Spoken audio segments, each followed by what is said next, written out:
बोलो वृंदावन बिहारी लाल की जय। श्री राधा रमण लाल की जय। श्री राधा वल्लभ लाल की जय। भागवत महापुराण की जय। श्री सुखदेव जी महाराज की जय। श्री परीक्षित जी महाराज की जय। गंगा यमुना मैया की जय। श्री नर्मदा मैया की जय। देवादिदेव महादेव शंकर भगवान की जय। श्री पवई धाम हनुमान जी महाराज की जय।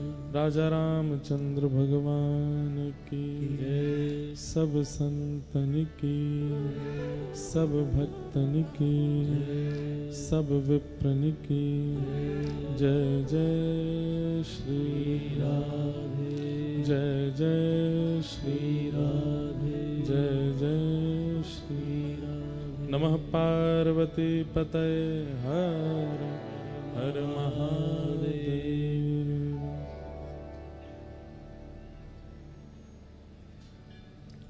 परम मंगल में प्रात प्रकलेश्वर अकारण करुणा वरुणालय भक्तवांशा कल्पतरु तड़ित्व निंदित पीतांबरधारी श्री बालकृष्ण लाल की वांगमयी शब्दमयी वाणीमयी प्रतिमूर्ति हम आप सबके मध्य में विराजमान श्रीमद् भागवत महापुराण को बारंबार प्रणाम। मंच पर विराजमान जिनके सत्संकल्प से ये कथा का क्रम पवई धाम हनुमान जी के प्रांगण में हो रहा है, ऐसे पूज्य महाराज जी को बारंबार वंदन।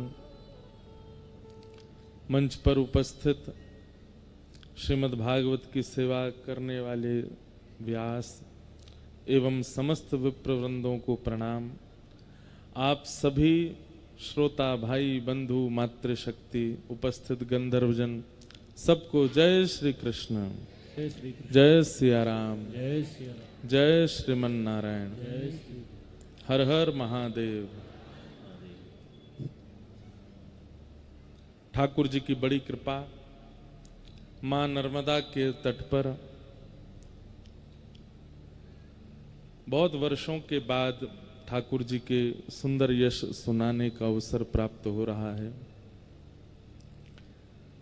और विशेष रूप से तो ये कथा का रस हनुमान जी श्रवण करना चाहते हैं। क्यों? प्रभु चरित्र सुनवे को रसिया, राम लखन सीता मन बसिया। प्रभु चरित्र सुनवे को रसिया।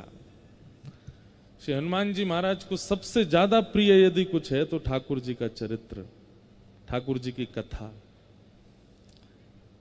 लोग चोला चढ़ाते हैं, हम तो अपनी कथा में निवेदन करते हैं कि श्री हनुमान जी महाराज पर कोई चोला चढ़ाता है, कोई लड्डू का भोग लगाता है, अनेक अनेक प्रकार के सब साधन हनुमान जी को प्रसन्न करने के करते हैं।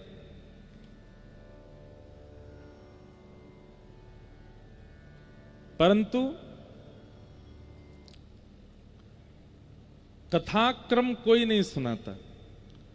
कथा सुनाने के लिए केवल वक्ता ही आते हैं, थोड़ा बड़ा बस। जहां कहीं भी श्री हनुमान जी महाराज विराजमान हैं, हम एक बात निवेदन करते हैं। अभी तो हम दर्शन करने गए नहीं, जाएंगे कथा करके, पहले सेवा कर दें फिर दर्शन करेंगे। कई बार ऐसा देखा जाता है कि व्यक्ति अपनी मूल्यवान वस्तुओं को छुपाता है। जैसे आज भी हम भारतीयों के घर में बहुत धन हो या बहुत महंगे रत्न हो, हीरा हो, या रोज नहीं पहनते, उनको छुपा के रखते हैं।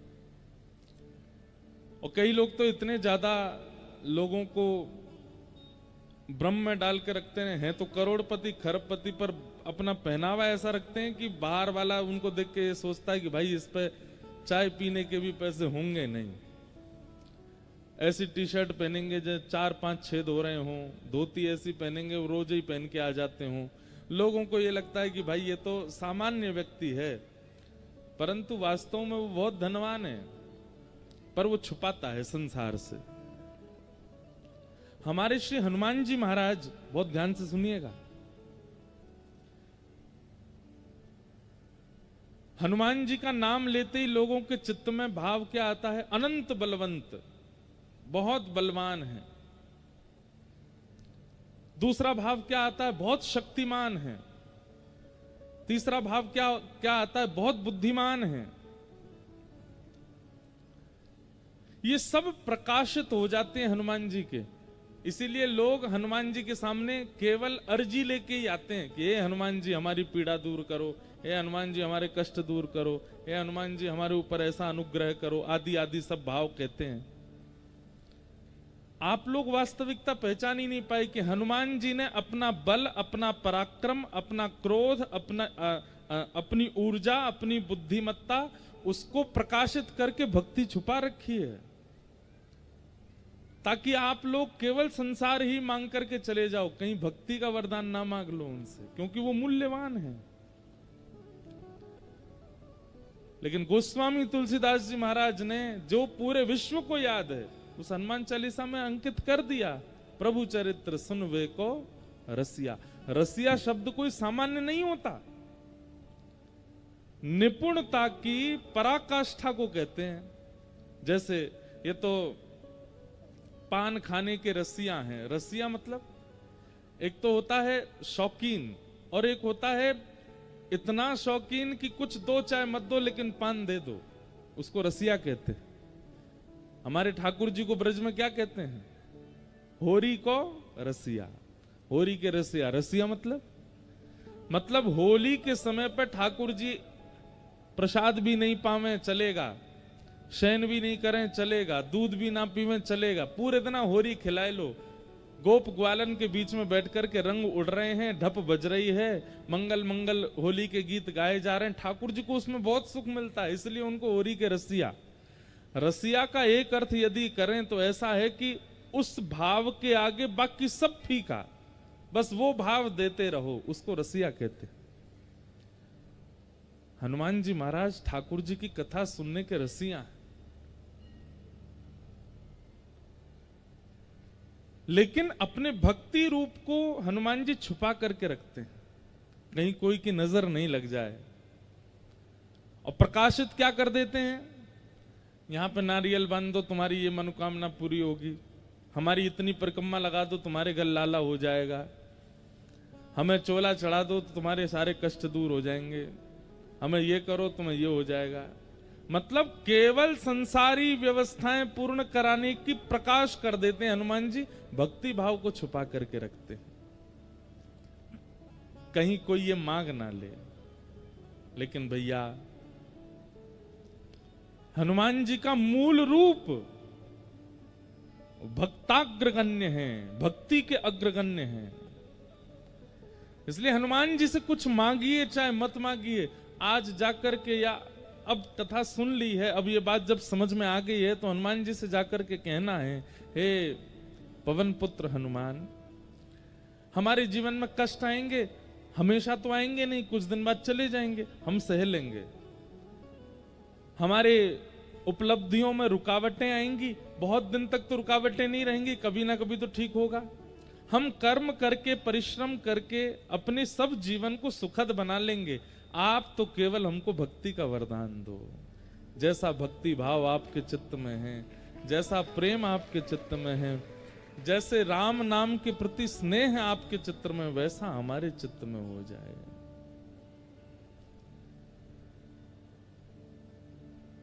भाई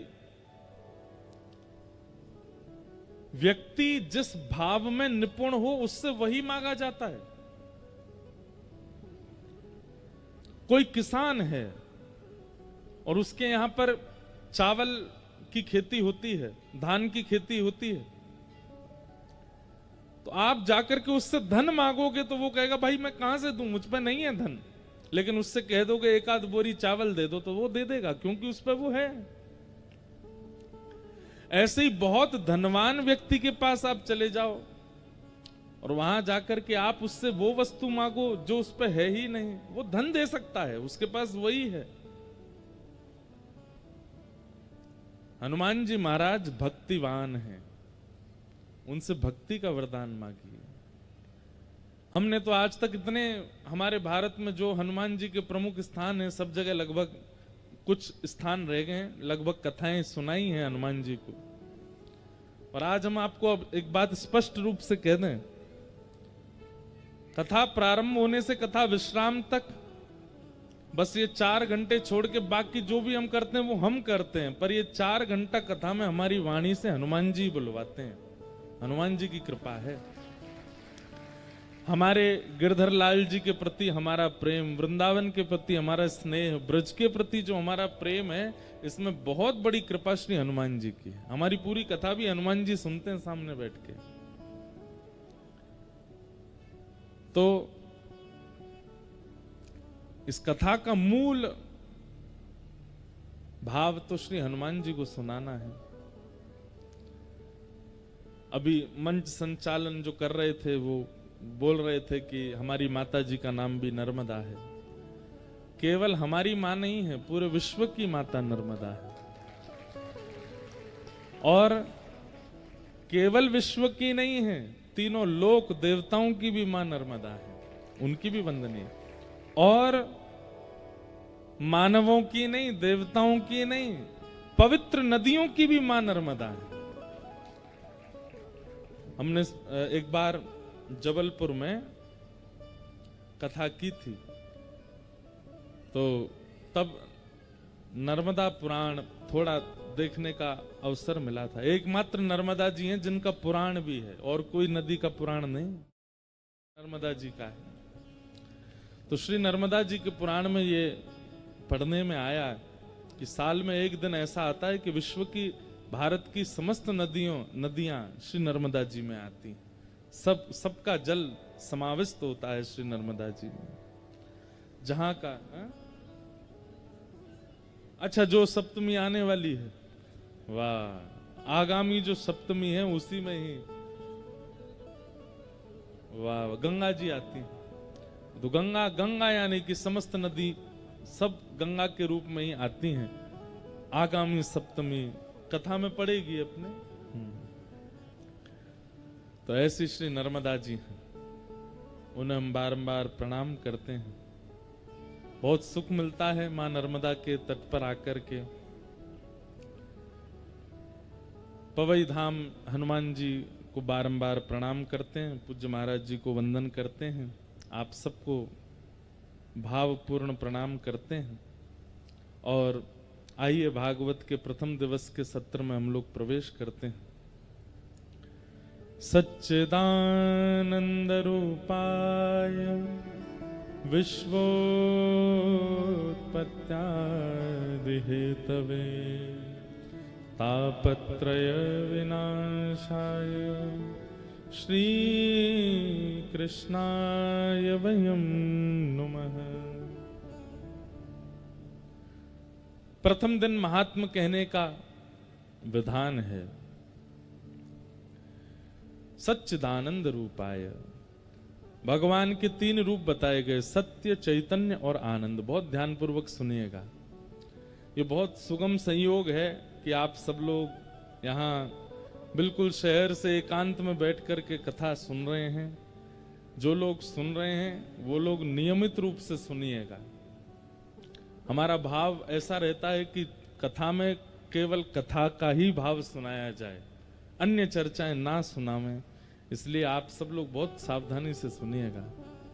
और कथा में हमको दक्षिणा नहीं चाहिए, कथा में हमको आपसे और कुछ नहीं चाहिए, केवल अपनी एकाग्रता हमको दे दीजिएगा। आप जितने एकाग्र होकर के बैठ जाएंगे उतने आनंद से आपको कथा हम सुना पाएंगे। छोटे बाल गोपाल अगर डोल रहे हो तो उनको कृपा करके गोद में बैठा लेना, नहीं तो पीछे छोड़ आना। बस इतनी दूर मत छोड़ के आना कि बेचारे अंतर ध्यान ही हो जाएं। मंच से ही बोलना पड़े कहाँ हैं बालक आपके ढूंढो, ऐसा नहीं। तो 3 रूप हैं भगवान के। अब आप कहेंगे महाराज जी 24 अवतार फिर काय को कहे जाते हैं जब रूप ही 3 है? तो देखिए, मैं कथा में कहा करता हूं कि हर व्यक्ति परिस्थिति के अनुसार अपना रूप बदलता है। जैसे हम वक्ता हैं, कथा में हम वक्ता हैं, पर अपने घर जब जाएंगे माँ के पास बैठे हैं, बहनों के पास बैठे हैं, अपने भाइयों के पास बैठे हैं, वहां वक्ता नहीं है। वहां क्या है? वहां किसी के भाई हैं, किसी के बेटा हैं, किसी के मित्र हैं, किसी के सखा हैं। वहां हमको कोई महाराज जी नहीं बोलता। घर में कोई हमारी बहन हमको महाराज जी बोलेंगी, हमारे परिवार के लोग हमको स्वामी जी थोड़ी बोलेंगे, गुरु जी थोड़ी बोलेंगे। वो तो हमको क्या बोलेंगे? लाला ही बोलेंगे, लाला बोलेंगे, बेटा बोलेंगे, नाम लेकर के बोलेंगे। क्यों? वहां रूप बदल जाता है। हनुमान जी महाराज आ रहे हैं कथा में, देखो पवन पुत्र हनुमान, खूब जोर से हवा चल रही है और पता भी चला हमें कि 2 दिन से यहाँ पे थोड़ा मौसम करवट बदल रहा था। सावधानी से बैठिएगा, सब आनंद करेंगे हनुमान जी। तो रूप परिस्थिति और व्यक्ति के अनुसार कभी कभी बदला जाता है। कोई बहुत बड़ी पदवी पर है तो जब वो समाज के आगे तभी पदवी का रूप दिखाएगा, लेकिन जैसे ही एकांत में जाएगा, जैसे ही अपने घर आएगा, तब वो पदवी पर नहीं होता है। तब वो फिर उसका पत्नी के सामने वो पति है, बच्चों के सामने वो पिता है, माता पिता के सामने वो पुत्र है। कई बार देखा गया ना कि बड़े लोग जब अपने दफ्तर जाते हैं तो फिर बढ़िया प्रेस किए कपड़े पहनेंगे, प्रेस किए नीचे पैंट पहनेंगे, लेकिन घर पर प्रेस किए कपड़े नहीं पहनते। घर पे तो ऐसे ही रहते हैं। क्यों? जो रूप आपका आपके दफ्तर में है, आपकी दुकान में है, आपके व्यापार में है, वो घर पर क्यों नहीं है? क्योंकि घर यहां पर अपने लोग हैं, ये आपको भली भांति जानते हैं, इनके आगे आडंबर करने की आवश्यकता नहीं है। ऐसे ही घर पर अलग रूप है, दफ्तर में अलग रूप, ब्याह हो जाता फिर ससुराल में अलग रूप है। सब जगह के रूप अलग हैं। मित्रों के पास रूप अलग है, भाइयों के पास रूप अलग है, पड़ोसियों के पास रूप अलग है। हम लोग तो कितने सारे रूप धारण करते हैं। एक ही दिन में हमारे 10 रूप होते हैं। ठाकुर जी हैं तो 24 ही, पर 24 ठाकुरों के 3 रूप हैं। कौन कौन से? सत्य, चैतन्य और आनंद। हनुमान जी भी सत्य चैतन्य आनंद हैं, राम जी भी सत्य चैतन्य आनंद हैं, वृंदावन कृष्ण भी सत्य चैतन्य आनंद हैं, वैष्णो देवी माता भी सत्य चैतन्य आनंद हैं, महाकाल भगवान भी सत्य चैतन्य आनंद। सब ठाकुरों के 3 रूप हैं, सत्य, चैतन्य और आनंद। नर्मदा जी भी सत्य चैतन्य आनंद हैं, गंगा जी भी सत्य चैतन्य आनंद हैं। अब ये सत्य चैतन्य आनंद है क्या? ध्यान से सुनो। सबसे पहला रूप है सत्य।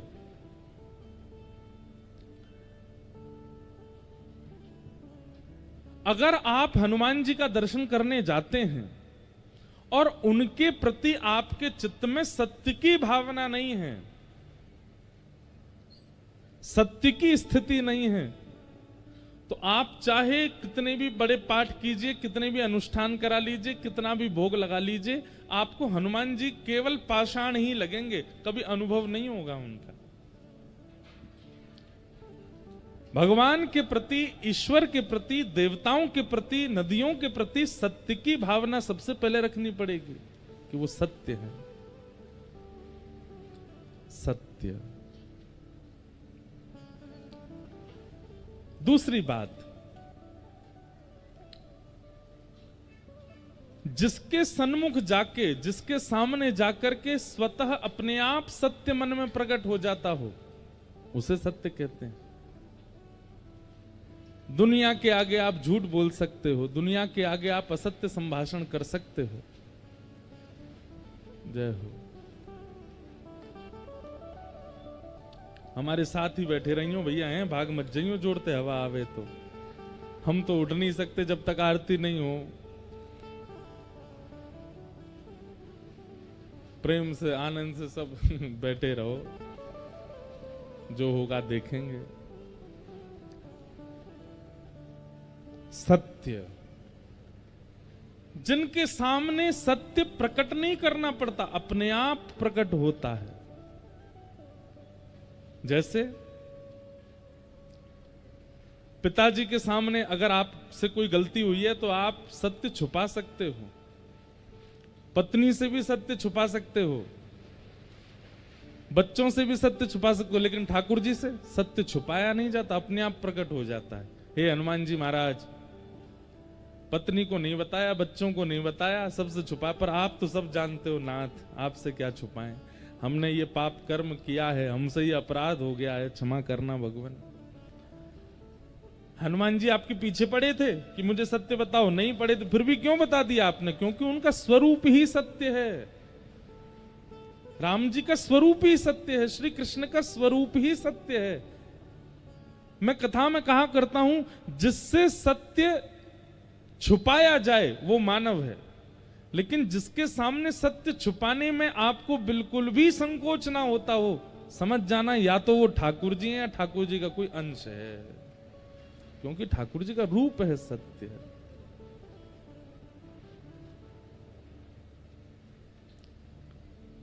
सत्य। ठाकुर जी का दूसरा रूप क्या है? चैतन्य। चैतन्य का मतलब क्या होता है?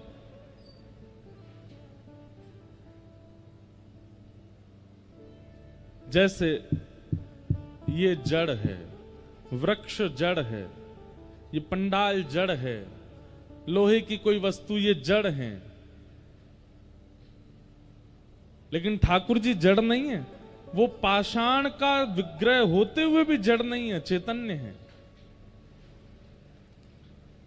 उनके प्रति आप जड़ बुद्धि नहीं रख सकते, अगर रखते हैं तो आपका अपराध बन रहा है सेवा में।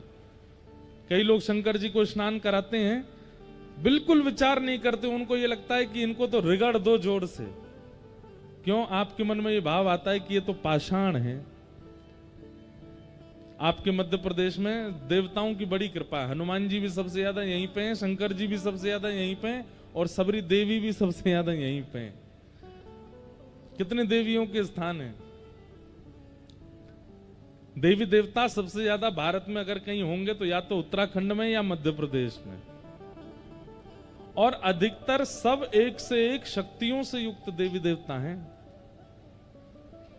महादेव की जब स्नान कराने लोग जाते हैं, बिल्कुल उनको संकोच नहीं होता कि हम महादेव के ऊपर कम से कम धीमे धीमे हाथ चलावें, नहीं, खूब जोर से महाराज रगड़ देते हैं महादेव को। क्यों?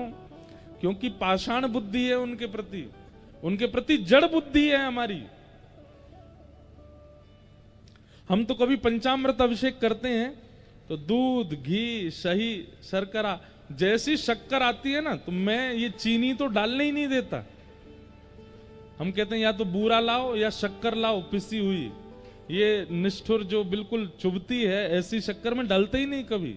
और कभी होती भी है तो सबको बोलते हैं हमारे पंडित जी को, भाई इसको पीस दो या कुछ इसको पाउडर जैसा बनाओ। महादेव को ऐसे नहीं लगाएंगे, वो कोई जड़ थोड़ा ही है, चैतन्य। और फिर उसको पधराने के बाद भी बहुत धीमे धीमे हाथों से महादेव के सब अंग से। क्यों? क्योंकि वो जड़ नहीं है। हमारी भक्ति उसी समय लाभ देना बंद कर देती है जब हम ठाकुर जी के प्रति जड़ बुद्धि रखते हैं। वो जड़ नहीं।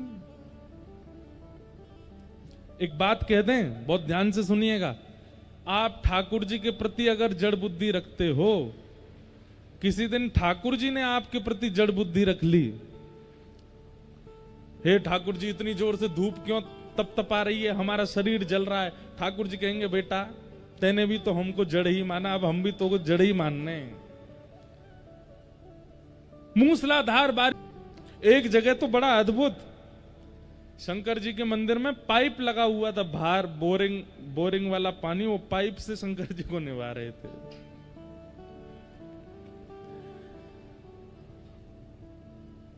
हम भारतीय लोगों में श्रद्धा बहुत है, आस्था बहुत है, पर ज्ञान नहीं है।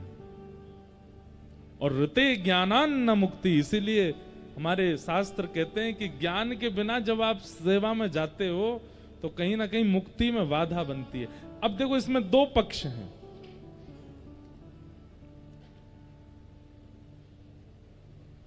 या तो बिल्कुल ही हम भोले हैं, बिल्कुल ही हम सीधे हैं, बिल्कुल ही हम बिल्कुल सहज सरल स्वभाव के हैं, तो कोई दिक्कत नहीं है, तो ठाकुर जी कृपा करेंगे कि आप जानते ही नहीं हो। लेकिन आपको कथाएं सुनने को मिलती हैं, आपको प्रवचन सुनने को मिलता है। आजकल तो यूट्यूब पर सब सारे महापुरुषों की कथा सुनने को अनुभव हो जाती है। उसके बाद भी आप मंदिर में जाकर के वही जड़त्व वाले काम करते हैं तो ठाकुर जी को गुस्सा आता है। बोले इसको सब पता है फिर भी कर रहा है। या तो हमारा स्वभाव कर्मा जैसा हो कि पिताजी बोल के गए कि ठाकुर जी का भोग लगाना है, और कर्मा को ये नहीं पता कि नहा धो के लगाना है और भोग लगाना है। बस सुबह उठते ही बिना नहाए धोए खिचड़ी बना के ठाकुर जी को भोग लगा देती है।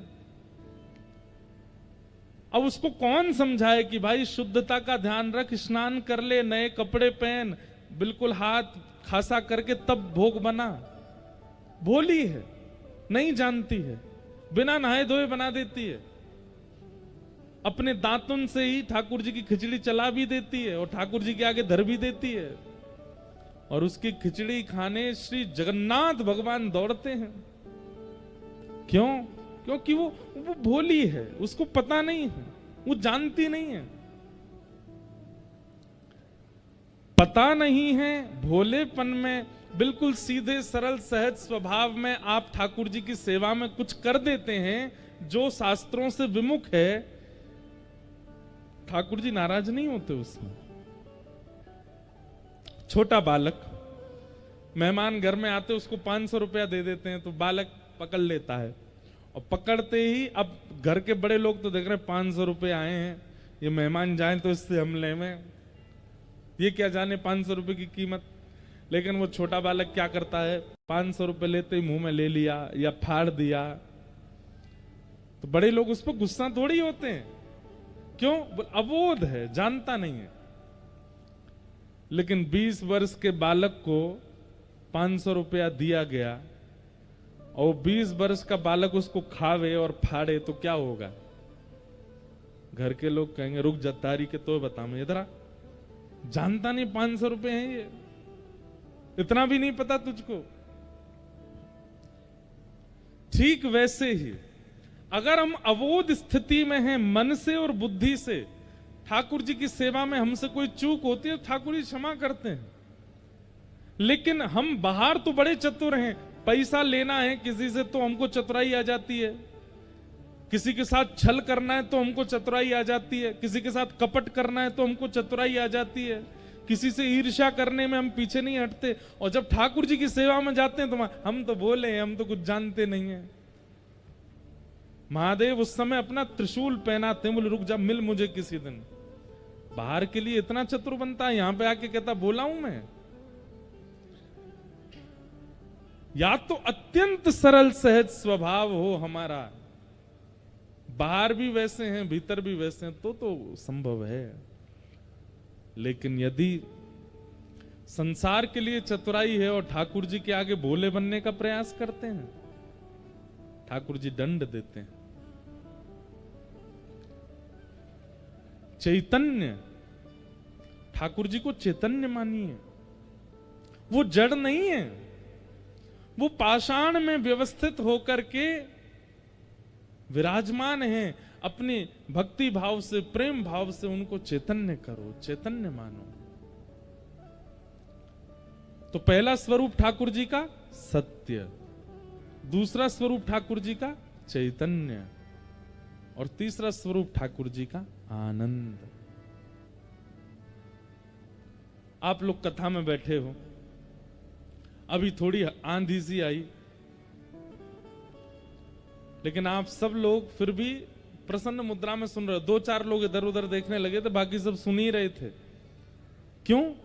क्योंकि यहां आपको सुख नहीं मिल रहा है, यहां आपको प्रसन्नता नहीं हो रही है, यहां जिस भाव का आप अनुभव कर रहे हो वो भाव ही कहलाता है आनंद। वो आनंद है। आनंद का और सुख का अंतर क्या होता है? सुख का मतलब क्या है? जो व्यवस्थाओं से युक्त है वो सुख है, और जो अव्यवस्था में भी प्रसन्न रहने देता है वो आनंद है। क्षमा कीजिएगा, शादी ब्याहों में आनंद नहीं होता, वहां सुख होता है, क्योंकि व्यवस्थाओं से प्राप्त है। जन्मदिन के उत्सव में आनंद नहीं होता, सुख होता है, क्योंकि व्यवस्थाओं से प्रकट हुआ है। लेकिन कथा, कीर्तन, सेवा, भक्ति, यहां हमें व्यवस्था की आवश्यकता नहीं होती है। यहां तो केवल एक बार प्रारंभ हो जाए। देखिए, कथा से पहले तक थोड़ा लगता है कि ये व्यवस्था, ये व्यवस्था, ये, एक बार कथा शुरू हो जाती है ना, हमने तो इतना अनुभव कर लिया, हमारे पिताजी का तो बहुत पुराना अनुभव है। कथा प्रारंभ होते ही फिर तो वो नर्मदा की गति की तरह बहती है, आगे चाहे पत्थर आवे, चट्टान आवे, सबको चीरते हुए निकल जाती है। कथा अपनी गति नहीं छोड़ती। क्यों? क्योंकि व्यवस्थाएं नहीं चाहिए, पहले चाहिए, प्रारंभ होने के बाद नहीं चाहिए। और जो बिना व्यवस्था के भी प्रसन्न करने की सामर्थ्य रखे, उसी को आनंद कहते हैं। आप लोग फर्श पे बैठे हो, जमीन पे बैठे हो, हमारे तो फिर भी एसी लग रहा है, आप तो पंखा में ही बैठे हो। हमारे तो फिर भी पीछे मसनद है, आप तो बिना कमर टेके बैठे हो। लेकिन फिर भी आप इतनी प्रसन्न मुद्रा में क्यों बैठे हो? क्योंकि ये आनंद है। क्योंकि कथा आनंद प्रदान करती है। ठाकुर बिहारी जी दर्शन करने जाओ वृंदावन में, महाराज ऐसी भीड़, एक बार गली में घुसोगे तो फिर दर्शन करके ही निकलोगे बाहर, और वो भी बिना प्रयास के। आपको प्रयास नहीं करना है, धक्का ही इतने पड़ेंगे कि सीधे घुसोगे, दर्शन है कि बाहर ही निकलोगे। लेकिन उसमें भी किसी को अप्रसन्नता नहीं लगती, सब प्रसन्न होते हैं। क्यों? भगवत संबंधी भावों में जो प्राप्त होती है प्रसन्नता, उसी को आनंद कहते हैं। सच्चिदानंद रूपाय विश्वोत्पत्त्यादि हेतवे तापत्रय विनाशाय श्री कृष्णाय वयं नमः। तीन रूप हैं, सत्य, चैतन्य और आनंद। तीन कर्म हैं ठाकुर जी की। क्या? विश्वोत्पत्त्यादि हेतवे, उत्पत्ति, पालन और संहार। जिस प्रकार एक बालक मिट्टी से पहले घर बनाता है और फिर उस घर को 2-4 दिन तक संभालता है, और एक दिन बालक का मूड खराब होता है तो फिर घर को ध्वस्त कर देता है। ठाकुर जी भी ऐसे ही पूरी सृष्टि के साथ लीला करते हैं। हमें बनाते हैं, हमारे दादा परदादा, हमारे कुल खानदान का चयन करते हैं, इसको कैसे कुल में भेजना है। फिर उसके बाद हमारा पालन करते हैं, हमें एक सदगति प्रदान करते हैं, एक श्रेष्ठ व्यक्ति बनाते हैं, अफसर बनाते हैं, मंत्री बनाते हैं, नेता बनाते हैं, वक्ता बनाते हैं, संत बनाते हैं, और फिर एक समय आने पर संहार कर देते हैं। उत्पत्ति, पालन और संहार, ये तीन कर्म हैं ठाकुर जी के। और कैसे कर्म? बोले बालवत, एक छोटे बालक के समान।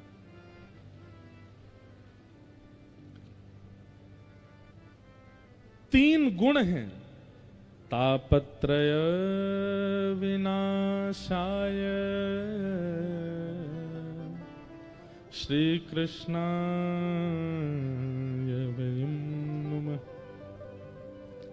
आदि दैविक, आदि भौतिक और आध्यात्मिक त्रिविध तापों का जो उपशमन करते हैं। जैसे दैविक ताप किसको कहते हैं? अभी आंधी चल रही है, वर्षा होने लग जाए, फसल खराब हो जाए, खेती बाड़ी नष्ट हो जाए, नर्मदा जी में बाढ़ आ जाए, लोगों के घर बहने लग जाएं, आदि आदि इस प्रकार की जो आपदाएं आती हैं, दैवी आपदा।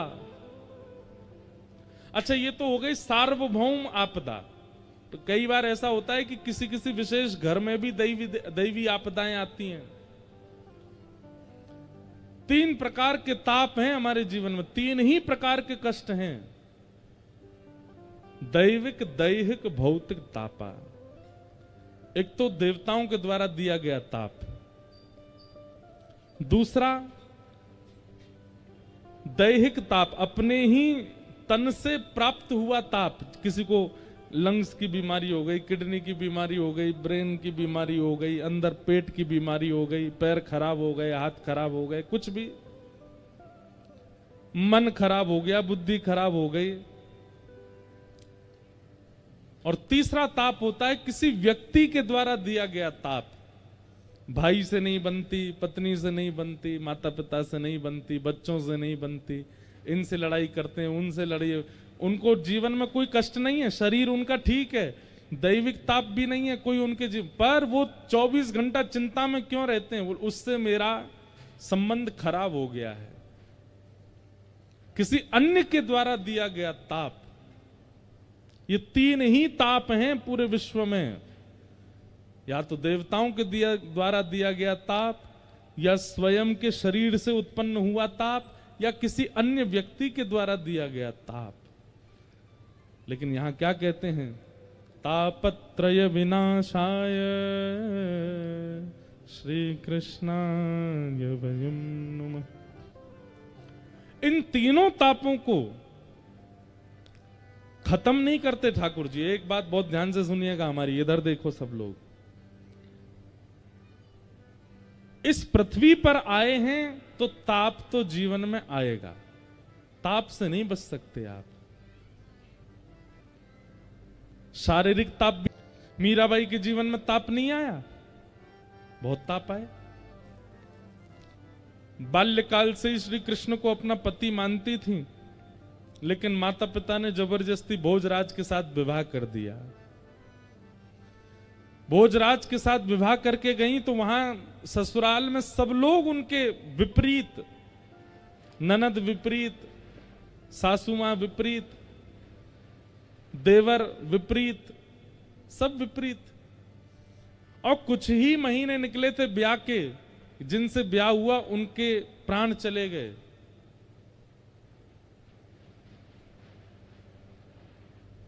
ननद और देवर ने मिलकर के मारने का यत्न किया, विष पिलाया, ना जाने क्या क्या किया, पिटारे में सांप बंद करके छोड़ दिया। क्या ताप मीराबाई के जीवन में नहीं आया? आया। लेकिन फिर भी भक्तिमती मीराबाई का चरित्र आज शुद्ध व्यासपीठ से वक्तागण सुनाते हैं। बड़ी बड़ी यूनिवर्सिटी में मीराबाई के एक एक पद के ऊपर लोग अध्ययन करते हैं, स्वाध्याय करते हैं। क्यों? क्योंकि ताप तो जीवन में आया, लेकिन फिर भी मीराबाई अप्रसन्न नहीं हुई, प्रसन्न रहती थी। क्यों? क्योंकि ठाकुर जी की शरणागति से ताप तो जीवन में आते हैं, पर उन तापों का अनुभव और प्रभाव नहीं पड़ता। आंधी चल रही है, अभी अगर हम अपने घर में होते, क्या कर रहे होते? अरे खिड़कियां बंद करो, बाहर जो कपड़े टंग रहे हैं सबको लेके आओ, गेहूं चावल सूख रहे हैं उनको उठा के लाओ, वो किवाड़ बंद कर आओ, ये कर आओ, वो कर आओ, तो दौड़ रहे होते इधर से उधर। पर यहां चुपचाप बैठे, ताप तो आ रहा है लेकिन अनुभव नहीं हो रहा, उसका प्रभाव नहीं पड़ रहा। ठीक यही स्थिति जीवन में भी हो जाती है।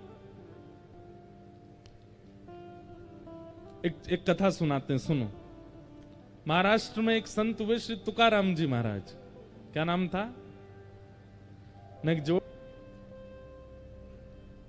छत्रपति शिवाजी महाराज ने जब इनका कीर्तन सुना तो छत्रपति शिवाजी ने नियम बना लिया कि जब भी वो युद्ध के लिए जाते थे तो युद्ध क्षेत्र के आसपास यदि तुकाराम जी होते थे तो उनके कीर्तन में छत्रपति शिवाजी अपनी सेना आदि सब छोड़ करके जाते थे अकेले। ऐसे थे श्री तुकाराम जी। अद्भुत ज्ञान, अद्भुत कीर्तन, अद्भुत भक्ति के भंडार। पंडरीनाथ भगवान, श्री विठ्ठल भगवान उनसे बहुत रीझे रहते थे। अब देखो, छत्रपति शिवाजी जिनके चरणों में नतमस्तक रहते हैं, साक्षात जगत नियंता जगदाधार पंडरीनाथ भगवान श्री विट्ठल भगवान जब तुकाराम जी मंदिर में प्रवेश करते थे तो विट्ठल भगवान की जो प्रतिमूर्ति थी वो जड़ से साक्षात सचल हो जाती थी, हंसने लग जाते थे ठाकुर जी, आंखें टिमटिमाने लगती थी ठाकुर जी की तुकाराम जी के आते ही। तुकाराम जी जिस गली से निकल जाते थे लाखों की तादाद में लोग उनके घेरा में चलते थे, आगे पीछे हाथ पांव जोड़ते हुए चलते थे। लेकिन जब तुकाराम जी अपने घर आते थे तो पत्नी उनकी बिल्कुल विपरीत थी। वो डांटती भी थी, फटकारती भी थी और खूब सुनाती भी थी। पूरे दिन कुछ करते धरते नहीं हो, प्रवचन करते रहते हो, कथाएं सुनाते रहते हो, कुछ दक्षिणा लिया करो, घर कैसे चलेगा? सोचो, छत्रपति शिवाजी महाराज का आज अगर नाम महाराष्ट्र की भूमि पर ले लिया जाए तो लोगों के रोंगटे खड़े हो जाते हैं। आज भी उन शिवाजी महाराज, वो शिवाजी महाराज तुकाराम जी के सामने नतमस्तक होकर बैठते थे और उनकी ये स्थिति थी अपने ही घर में। पत्नी उनको ज्यादा कुछ करती नहीं। लो ये गन्ने, खूब सारे गन्ने दे दिए, इनको बेच के आओ और उसका जो पैसा मिलेगा लाके मुझको देना। घर चलाना आता नहीं है, बस पूरे दिन कथा प्रवचन करते रहते हो, जाओ चलो। तुकाराम जी निकल गए गन्ने लेके। रास्ते में छोटे छोटे बच्चे, अब उस समय पर ये टॉफी तो होती नहीं थी, वो एक बुढ़िया के बाल खाते हैं बच्चे, गांव में आज भी घूमते हैं लोग, वो तो होते नहीं थे। या ये चूरन चटनी आजकल जो बच्चे खाते हैं अपनी जीभ के सुख के लिए, ये सब पहले तो होता नहीं था। पहले तो आम होते थे, सेब होते, गन्ना होते, इनसे ही स्वाद लेते बच्चे। तुकाराम जी गन्ना लेकर के जा रहे अपने कंधे पर खूब सारे, इतने में बच्चे पीछे पड़ गए, गन्ना दे दो, गन्ना दे दो। तुकाराम जी महाराज बड़े बेचारे भावुक हो गए, अरे आओ आओ आओ, ये लो तुम्हारे लिए, तुम्हारे सब बच्चों को बांट दिए, सारे गन्ने बांट दिए, एक बच्चा। तुकाराम जी ने अपने ऐसे कंधे पर लटका लिया, दोनों हाथ टांग लिए उस पे, घर आ रहे थे। पत्नी इतनी खुश हो गई, ओ हो सबरे गन्ने बेके आए, खूब सारा पैसा लेके आए होंगे। जैसे तुकाराम जी घर आए, पत्नी ने तो महाराज खूब सुंदर उनकी आरती करी, आओ आओ आओ आओ, देखो आज कितने अच्छे लग रहे हो, कथा करके आते हो अच्छे नहीं लगते, आज अच्छे लग रहे हो, दक्षिण पैसा लेके आए होंगे ना, बताओ कितने रुपए में बेका सब? तुकाराम जी बोले, देवी मैं तो गया बेचने ही था, तो मार्ग में बहुत सारे बच्चे मिल गए, मैं तो बांटे आया सब में, और ये एक मैं इसलिए बचा के लाया था कि भाई तुम भी हो मैं भी हूं, हम दोनों भी तो खाएंगे। पर मैं ये सोच रहा हूं कि हम खाने वाले दो, गन्ना तो एक ही है, अब हम दोनों में कौन खाएगा इसको? दो होते तो बात और अच्छी बन जाती। पत्नी को आया गुस्सा, अपने दांत कटकटाने लगी, बोले रुक जाओ मैं बताती हूँ तुमको। बांटे आए बच्चों में और गन्ना पकड़ करके एक दिया उनके कमर पे, सोई गन्ना टूट गया, दो हो गए। तुकाराम जी बोले, वाह वाह वाह, जय हो विट्ठल भगवान, आपने तो ऐसी बुद्धिमान पत्नी मुझको दी है, बताओ इसने दो कर दिए, ले एक तू खा एक मैं खाऊंगा। इतनी अनुकूलता में रहते थे, उनको पीड़ा का अनुभव होता ही नहीं था। आज का पति होता क्या करता? ऐसे व्यवहार की पत्नी मिल जाए तो, या ऐसे व्यवहार का पति मिल जाए तो आज के लोग नहीं सहन कर पाएंगे। लेकिन तुकाराम जी पर कोई प्रभाव नहीं पड़ता था उस बात का।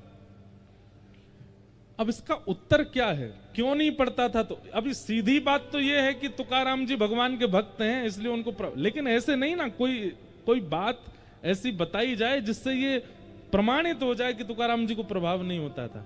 एक बार तुकाराम जी के गांव का एक नया बालक था, उसकी शादी के लिए पूरा परिवार पीछे पड़ रहा था, तू शादी कर शादी कर। उसने एक ही शर्त रखी, बोले हमारे गांव के तुकाराम जी अगर बोल देंगे कि शादी कर तो करूंगा। क्यों? क्योंकि उनकी पत्नी इतनी विपरीत है, वो कभी कहेंगे ही नहीं। भाई जो स्वयं जला हुआ होगा वो दूसरे को सावधान करेगा ना। तुकाराम जी कभी नहीं बोलेंगे मुझसे कि तू ब्याह कर, इसलिए तुकाराम जी अगर कहेंगे तो मैं ब्याह करूंगा। घर वाले बेचारे डर के मारे नहीं जाते थे, क्योंकि तुकाराम जी को मना ही करना है। सबको यही लगता है तुकाराम जी मना कर देंगे, वो खुद बेचारे इतने कष्ट भोग रहे हैं। लेकिन जब अति हो गई तो घर के लोग बोले चल तुकाराम जी के पास चल, उनसे बुलवा। तो बालक गया और तुकाराम जी से जाके बोला मेरे घर के परिवार के सब लोग पीछे पड़ रहे हैं और सब लोग मुझसे कह रहे हैं कि आप ब्याह कर लो, पर मैंने सबसे कहा है कि आप कहेंगे तो ही मैं ब्याह करूंगा।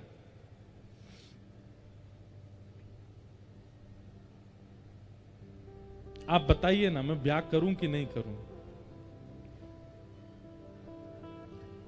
घर के सब लोग बैठे थे, सब घबरा रहे थे, बोले ये मना कर देंगे तो ये तो बिल्कुल ही नहीं करेगा। तुकाराम जी बोले जितना जल्दी हो सके उतना जल्दी ब्याह कर लो, जितना जल्दी हो सके उतनी जल्दी करो। तो वो लड़का घबरा गया। घर के लोग तो वहीं पर ही नाचने लगे, बोले अब तो बेटा तू गया, अब तो तेरा ब्याह होगा। तुकाराम जी बोल दिए। घर के लोग चले गए तो वो अब तुकाराम जी के पास बैठा, बोला आप साधक प्रवृत्ति के व्यक्ति नहीं है। अरे जब पता है कि मार्ग में हमने कष्ट भोगा तो दूसरों को सावधान करना चाहिए। आप खुद इतनी पीड़ा में रहते हैं, पत्नी आपकी मार तक देती है सबके आगे, और आप मुझसे कह रहे हैं कि मैं भी ब्याह कर लूं, क्यों? तुकाराम जी बोले देख भाई, अगर अनुकूल पत्नी आ गई तो तुम दोनों जीवन आराम से जी लोगे, और यदि प्रतिकूल पत्नी आई तो इस गांव में एक की जगह दो तुकाराम हो जाएंगे, मैं और तू दोनों। लेकिन उस बालक ने चरण पकड़े, बोले मैं ठीक है मैं ब्याह करूंगा, लेकिन आपकी प्रसन्नता का राज क्या है? आपकी पत्नी विपरीत है। और तुकाराम जी का पहले ब्याह हुआ था तो पत्नी और बेटा भुखमरी के कारण मर गए थे, उनके प्राण चले गए। तो दूसरा ब्याह हुआ तो दूसरी पत्नी इतनी तेज आई कि वो ऐसा करती थी। तो उस बालक ने कहा इतनी प्रसन्नता का कारण क्या? आप इतने प्रसन्न क्यों रहते हो? आपकी पत्नी बिल्कुल विपरीत स्वभाव की, आपके घर में कोई सुख शांति नहीं है, आप पूरे दिन यहाँ पहाड़ी पर बैठे रहते हैं, आपको भोजन भी घर से तो मिलता नहीं है, फिर भी आपके चेहरे पर कभी शिकन नहीं देखी, आपके चेहरे पर कभी मायूसी नहीं देखी, इसका कारण क्या है?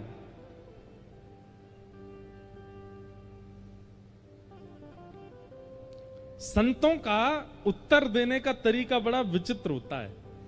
तुकाराम जी बोले मैं अपनी तो तुझे बाद में बताऊंगा, लेकिन तेरी माथे की रेखा मैंने देखी और मुझे कुछ पता चला है, मैं तुझे बता दूं। बालक बोला बताओ। बोले अगले 7 दिन में तेरी मृत्यु हो जाएगी, तू मरने वाला है।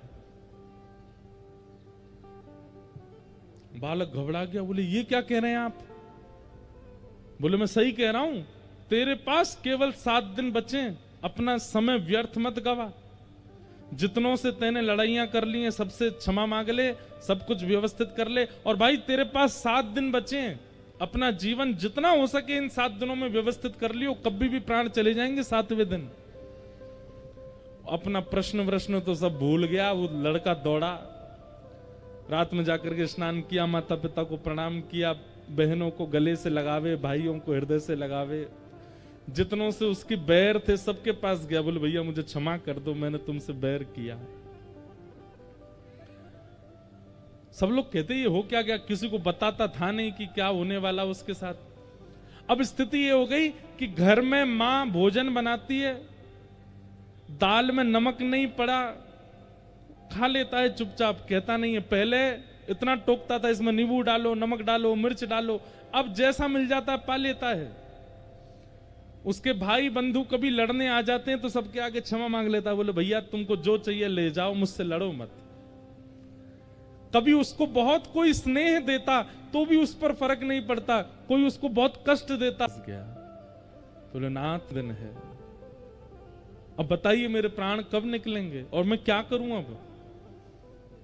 तुकाराम जी बोले एक बात बता, पिछले 7 दिनों में तुझसे कोई लड़ने आया?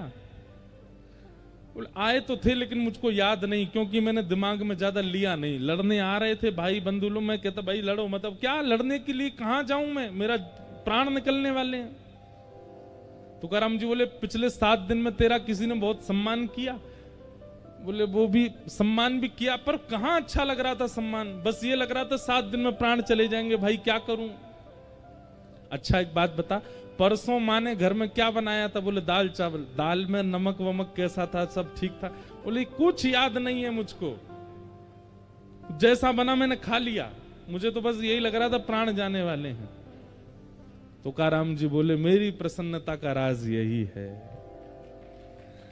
मैं हर दिन को अपना अंतिम मानता हूं, मैं हर दिन को अपना अंतिम समझता हूं।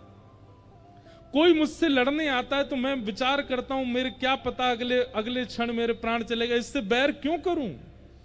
कोई मेरी बहुत प्रसन्नता करता है तो भी मैं ये विचार करता हूं कि इसकी प्रसन्नता लेके फूलूं क्यों, क्या पता अगले क्षण मेरे प्राण निकल गए तो।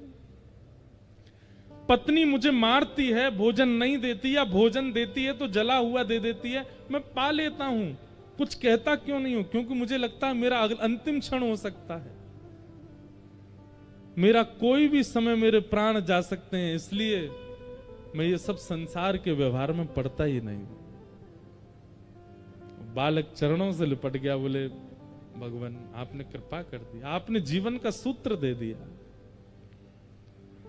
हम लोगों में कुभाव उत्पन्न क्यों होता है, क्योंकि हमें यह विश्वास है कि हम कल भी जीवित हैं, कल देख लेंगे।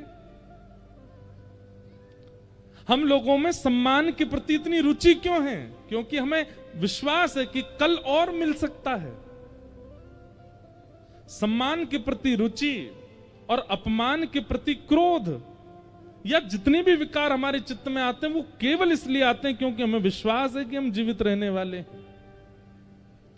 अपने हर क्षण को अगर अंतिम मानने लगे, क्या पता अगला क्षण हम जीवित रहे कि नहीं, आप सब व्यवस्थित सामान्य हो जाओगे, शांत हो जाओगे, मौन रहने लगोगे, ना किसी से कोई शिकायत, ना किसी से कोई लड़ाई, ना किसी से कोई प्रेम, सब सम।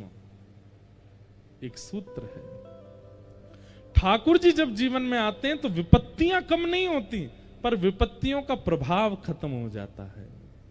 और क्षमा करें, आप तिलक लगाते हो, कंठी पहनते हो, नाम जप करते हो, लेकिन विपत्ति, आपत्ति, संपत्ति, इनका प्रभाव दिखता है आपके ऊपर, तो आप आडंबर कर रहे हो, आप नाम जप नहीं करते।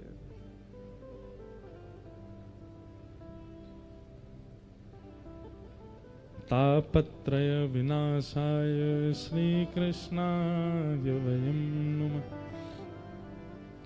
ऐसे 3 तापों को उपशमन करने वाले श्री कृष्ण को हम बारंबार प्रणाम करते हैं। भागवत जी के महात्म का पहला श्लोक।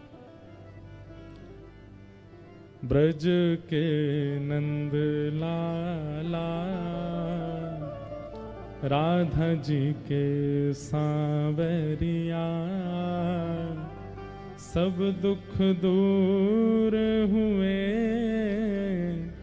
जब तेरा नाम लिया।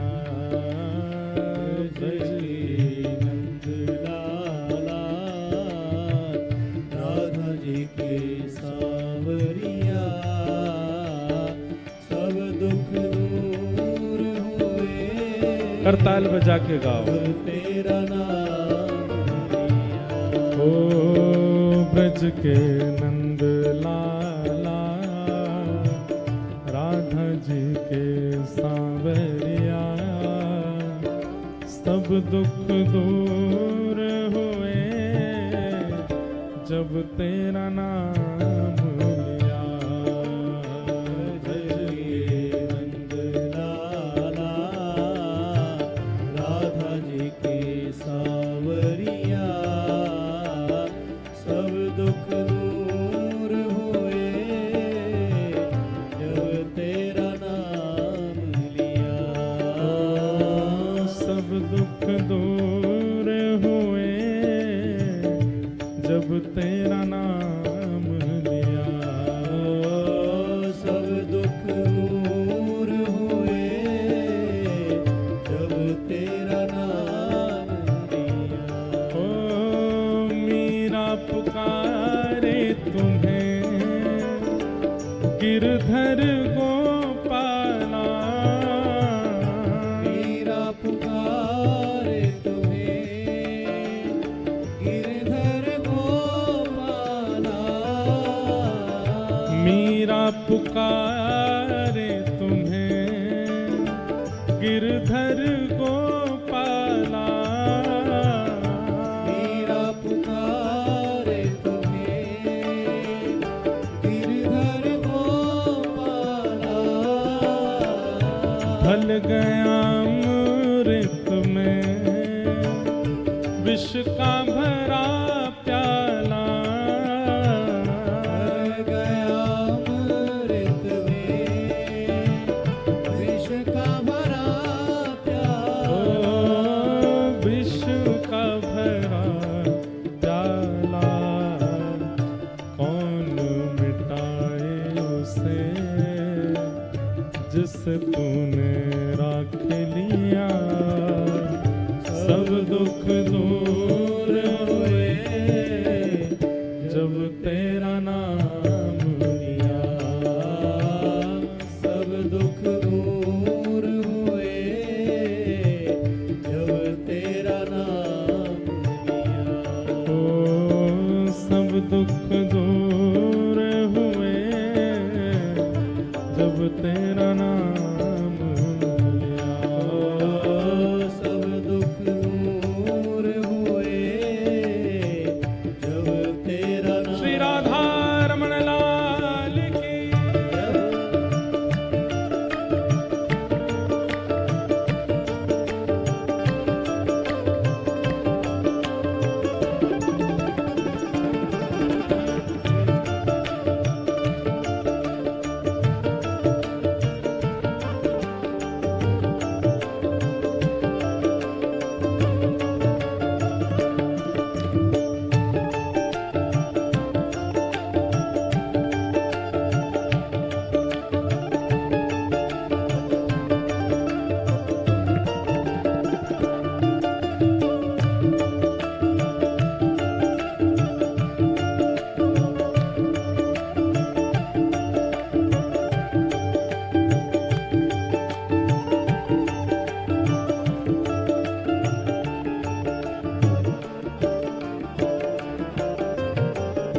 देख रहे हो तुम मेरे दुखड़े सारे, देख रहे हो तुम मेरे दुखड़े सारे, कब दर्शन दोगे मेरी आँखों के तारे,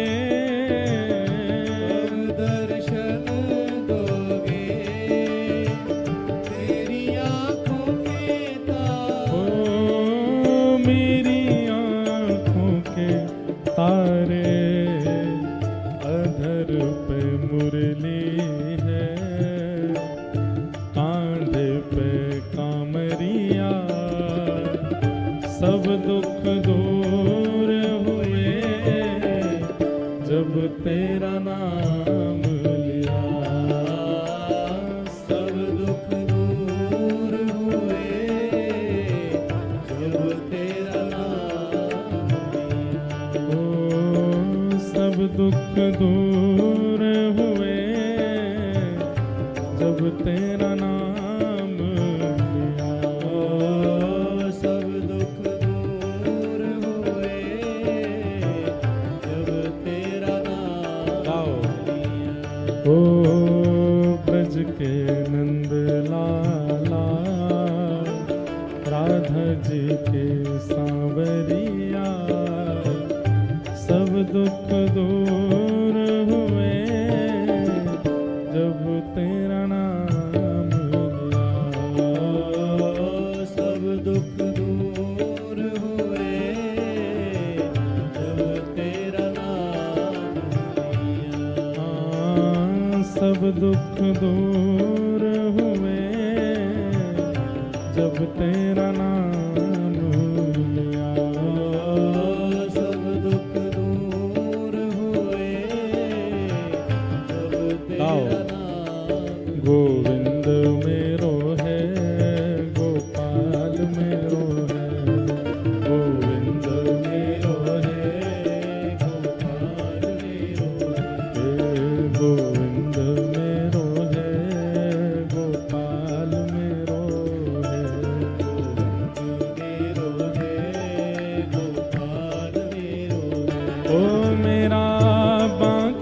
बिहारी नंदलाल मेरो रे। मेरा बाके बिहारी नंदलाल मेरो ओ मेरा कुंज बिहारी नंदलाल मेरो रे। मेरा कुंज बिहारी नंदलाल मेरो है। ओ राधा रमण बिहारी नंदलाल मेरो है। राधा रमण बिहारी नंदलाल मेरो है। राधा वल्लभ बिहारी गोपाल मेरो है। राधा वल्लभ बिहारी गोपाल मेरो हे मदन मोहन बिहारी नंदलाल मेरो है। मदन मोहन बिहारी नंदलाल मेरो है। गोपीनाथ बिहारी नंदलाल मेरो है। गोपीनाथ बिहारी नंदलाल मेरो है। ओ प्यारो गिरिवरधारी गोपाल मेरो है। गिरवरधारी गोपाल मेरो है। प्यारो गिरिवरधारी गोपाल मेरो है। प्यारो गिरवरधारी गोपाल मेरो है। हे गोविंद मेरो है गोपाल मेरो। मेरो है गोपाल मेरो है। गोविंद मेरो है गोपाल मेरो। मेरो है गोपाल गोविंद मेरो है गोपाल मेरो। मेरो है गोपाल मेरो है। श्री गोविंद मेरो है गोपाल मेरो। मेरो है गोपाल मेरो है।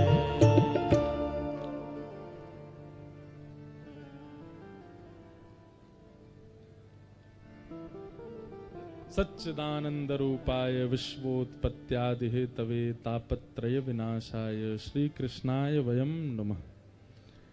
भागवत जी के महात्म का ये प्रथम श्लोक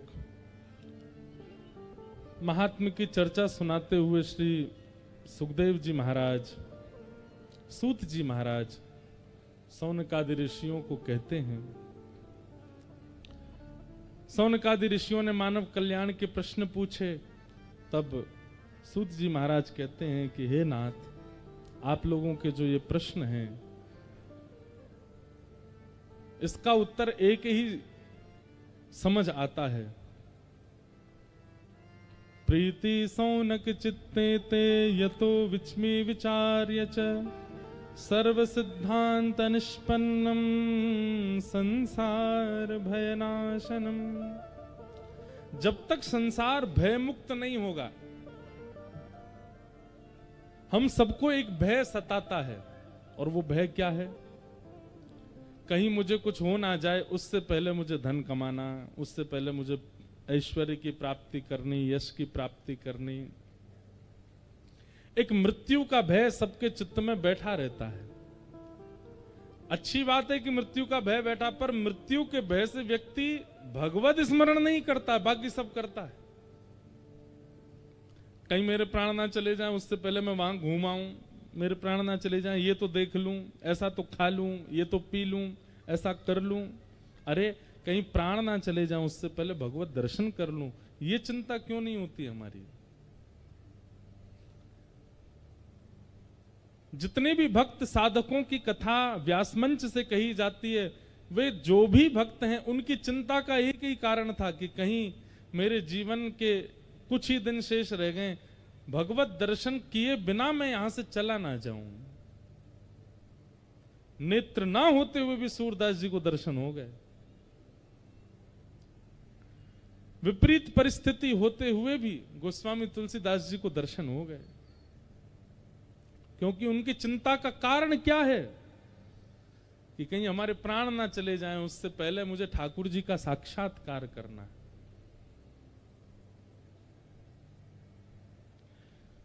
और मृत्यु के भय से पहले भगवत दर्शन की इच्छा चित्त में प्रकट कराने की सामर्थ्य केवल भागवत जी में है। श्रीमद् भागवत का आश्रय लेने वाला व्यक्ति निश्चित है कि वो इस स्थिति में आ जाएगा कि उसकी अंतिम इच्छा यही रह जाएगी कि मेरे प्राण जाएं उससे पहले मैं ठाकुर जी को देख लूं। और कालव्याल मुखग्रास त्रास निर्णा सहेतवे श्रीमद्भागवतं शास्त्रं कलौ कीरेण भाषितम्। श्रीमद् भागवत रूपी शास्त्र का आश्रय लो, सूत जी महाराज ने सौनकादि ऋषियों से कहा। इसी से ही मृत्यु का भय दूर होगा और मृत्यु से पूर्व भगवत दर्शन की इच्छा चित्त में प्रकट होगी। भगवत दर्शन की इच्छा चित्त में आते ही व्यक्ति का जीवन सुधरने संवरने लगेगा। सौनकादि ऋषियों ने कहा कि भागवत जी में ऐसा क्या है, कृपा कर हमको इसका थोड़ा महात्म्य सुनाइए। तब सूत जी महाराज महात्म्य सुनाते हुए कहते हैं, एक बार की बात है, बद्रीनाथ में सनक सनंदन सनातन सनत कुमार भगवान के प्रथम अवतार भ्रमण कर रहे थे। तभी सामने से श्री नारद जी महाराज को आते देखा। नारद जी के मुखमंडल पर थोड़ी सी उदासी देख करके सनत कुमारों ने पूछा कि हे नारद जी, आपकी चिंता का कारण क्या है? नारद जी महाराज बोले कि भगवान, पृथ्वी की बड़ी प्रशंसा सुनी थी हमने कि पृथ्वी बहुत सुंदर है, पृथ्वी के लोग ऐसे हैं, पृथ्वी पर इतने धाम हैं, तीर्थ हैं, पृथ्वी पर ऐसी पवित्र नदियां हैं। परंतु जब मैं पृथ्वी का दर्शन करने गया तो मुझे जैसा सुना था वैसा कुछ भी नहीं दिखा। अहम तुम पृथ्वीं यातो ज्ञात्वा सर्वोत्तमामिति पुष्करम च प्रयागम च काशी गोदावरी तथा हरिक्षेत्रे कुरुक्षेत्रे श्रीरंगम सेतुवंदनम एवमादिषु तीर्थेषु भ्रममाण इतस्ततः। हरिक्षेत्रम कुरुक्षेत्रम श्रीरंगम सेतुवंदनम, यहां पर लगभग तीर्थों के नाम बोले गए। अभी एक प्रश्न उठता था मेरे मन में, तीर्थों के नाम बोले हैं और तीर्थों के नाम बोल करके कहा गया कि यहां पर ये पाप होता है, ये पाप। अरे शहरों के नाम क्यों नहीं बोले? मानते हैं कि तीर्थ में दो चार लोग कुछ गलत अपराध करने वाले होते होंगे, शहरों में तो सभी होते हैं। यहां पर बंबई का नाम लेते, कलकत्ता का नाम लेते, दिल्ली का नाम लेते, बड़े बड़े शहरों का नाम लेते तो समझ आता। नारद जी महाराज कह रहे हैं पुष्करम च प्रयागम च काशीम गोदावरीम तथा हरिक्षेत्रे कुरुक्षेत्रम श्रीरंगम सेतुवंदनम, सब तीर्थों की बुराई कर रहे हैं? नहीं, नारद जी महाराज हमको संकेत कर रहे हैं कि अत्यंत साफ स्थानों की स्थिति ये है, तो शहरों की स्थिति तो आप अनुमान लगा लेना क्या होगी। अत्यंत स्वच्छ पवित्र तीर्थों की स्थिति ये है, तो शहरों की स्थिति तो हम वर्णन कर ही नहीं सकते हैं। नारद जी ऐसा कहना चाह रहे हैं। प्रिंसिपल ने क्लास टीचर से पूछा कि आपकी क्लास का रिजल्ट कैसा रहा? तो टीचर ने कहा सबसे नंबर अव्वल आने वाला बालक फेल हो गया है, तो बाकियों की स्थिति समझ जाओ आप। सबसे ज्यादा नंबर लाने बालक ही फेल हो गया। जैसे और दूसरा इसका उदाहरण सुनो, जब पिताजी अपने पुत्र से पूछते हैं, हाँ भाई रिजल्ट आया तुम्हारा, क्या आया रिजल्ट में? बोले पिताजी मेरी बात में पूछना, हमारे गांव का वो लड़का है ना सबसे ऊपर हमेशा फर्स्ट आता, वही फेल हो गया, अब मेरा रिजल्ट तो आप समझ ही जाओ। जब वही फेल हो गया तो मैं कहां आया हूंगा। तो नारद जी महाराज तीर्थों का नाम इसलिए बोल रहे हैं कि भाई जब तीर्थों की स्थिति ये हो गई है तो शहरों की तो आप अनुमान लगा लेना क्या स्थिति हो गई है। सत्यम नास्ति तपः शौचम दया दानम न विद्यते उदर भरिणो जीवा बरा का कूट भाषण मंदा सुमंद मतयो मंद भाग्यायुपद्रुता आहा पाखंड निरता संतो विरक्ता सपरिग्रह। बोले महाराज सत्यम नास्ति, सबसे पहला सत्य नहीं बोलते। मैं एक बात कहा करता हूं अपनी कथा में कि आप लोग 30 दिन का एक हमारी कहने से एक क्रम करो। आज तारीख है 1, बहुत बढ़िया तारीख है, आज से शुरू कर दो। अब तो क्या आधा दिन तो निकल ही गया, रात तो होने वाली है, लेकिन कल से शुरू कर देना अगली 1 तारीख तक। रोज गिनती करो कि आप झूठ कितना बोलते हो, गिनती करो। मजाक में भी बच्चे से झूठ बोला गया ना, ये देख हुआ आ गया, हुआ आ गया, ये भी झूठ ही है, उसको भी गिनती करो। अगली एक अब आती है ना, हाथ में ऐसे लगा लेते हैं कई लोग, उस पर बटन दबाते रहो, गिनती होती है, नाम जप की गिनती करते हैं लोग। 1 महीना केवल अपने झूठ की गिनती करो, हमने झूठ कितना बोला। अगली 1 तारीख को और ईमानदारी से दबाना है, जब जब झूठ बोलो तब तब दबना चाहिए वो। अगली 1 तारीख को जब आप अपने उसको काउंटर को देखेंगे ना, आपकी आंखें खुली रह जाएंगी, कितना झूठ बोलते हैं। इसमें 2 चीजें होंगी, बहुत ध्यान से सुनिएगा।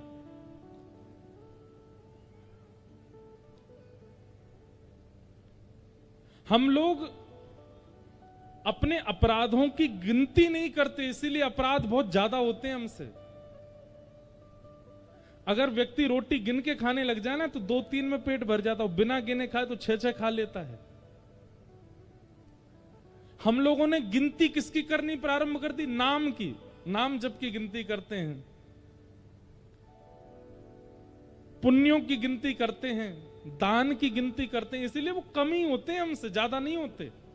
और पापों की गिनती नहीं करते, वो महीना में कितने होते हैं हमसे।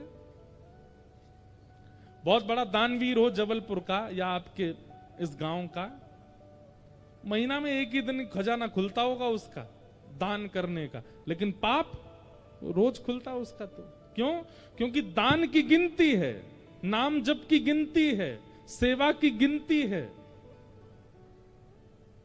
पापों की गिनती नहीं है, पाप की काउंट ही नहीं करते, इसीलिए पाप अथाह होते हैं। हम तो चाहते हैं कि भाई ये जो मशीन है ना हाथ वाली, ये लाइए सब लोग, और इस पर कोई भी भगवान नाम नहीं गिनना है। आपने किसी के साथ कपट किया, बटन दबाओ, किसी के साथ छल किया, बटन दबाओ, झूठ बोला, बटन दबाओ, किसी व्यक्ति के यश प्रशंसा सुनकर के आपके चित्त में ईर्ष्या हुई, बटन दबाओ।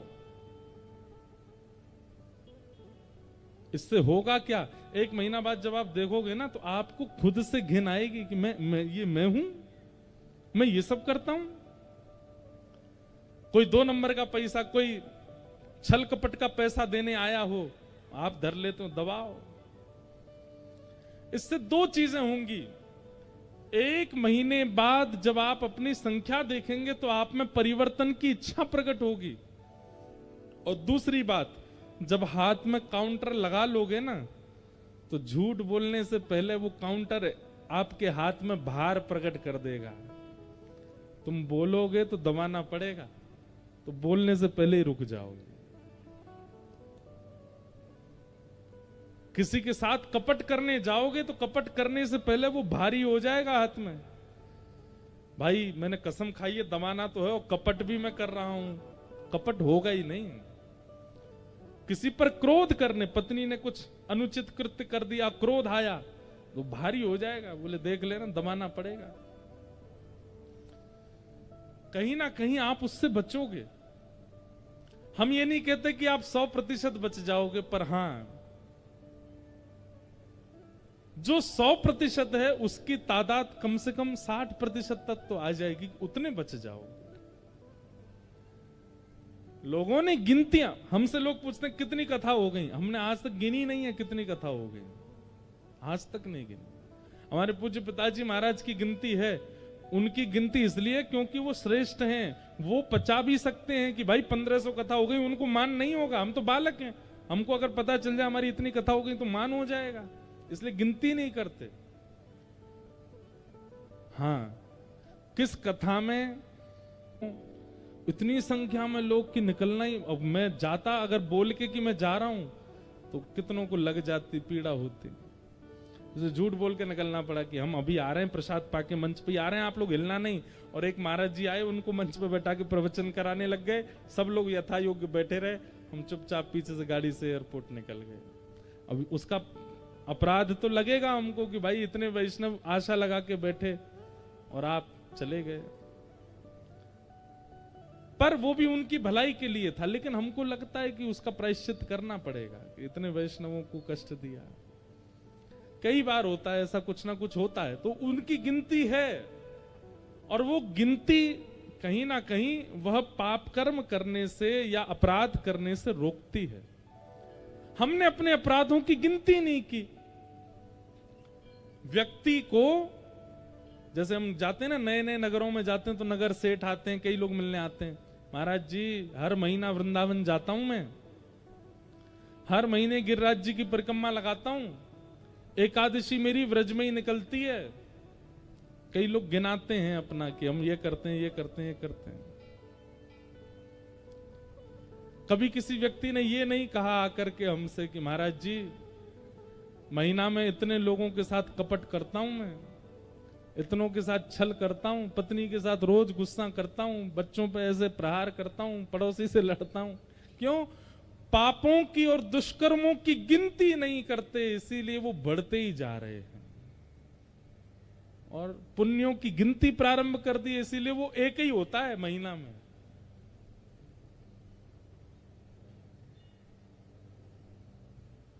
हम तो गिनती नहीं करते, कथा कितनी हो रही है, चलने दो, हो रही है, चलने दो। इसकी क्या गिनती करना, अपने दुष्कर्मों की गिनती करो।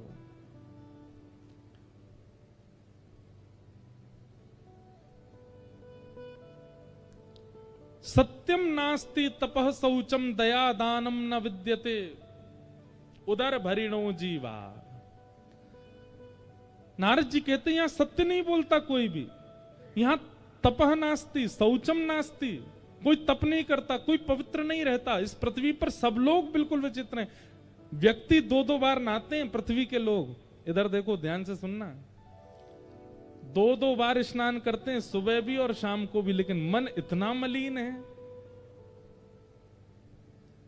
हम लोग केवल बाह्य दिखावा करते हैं, सौम्यता का, शुद्धता का, पवित्रता का, ज्ञान का, वैराग्य का, भक्ति का। लेकिन अगर कोई ऐसी मशीन आ जाए जिससे भीतर की पता चल जाए, घबरा जाए आदमी।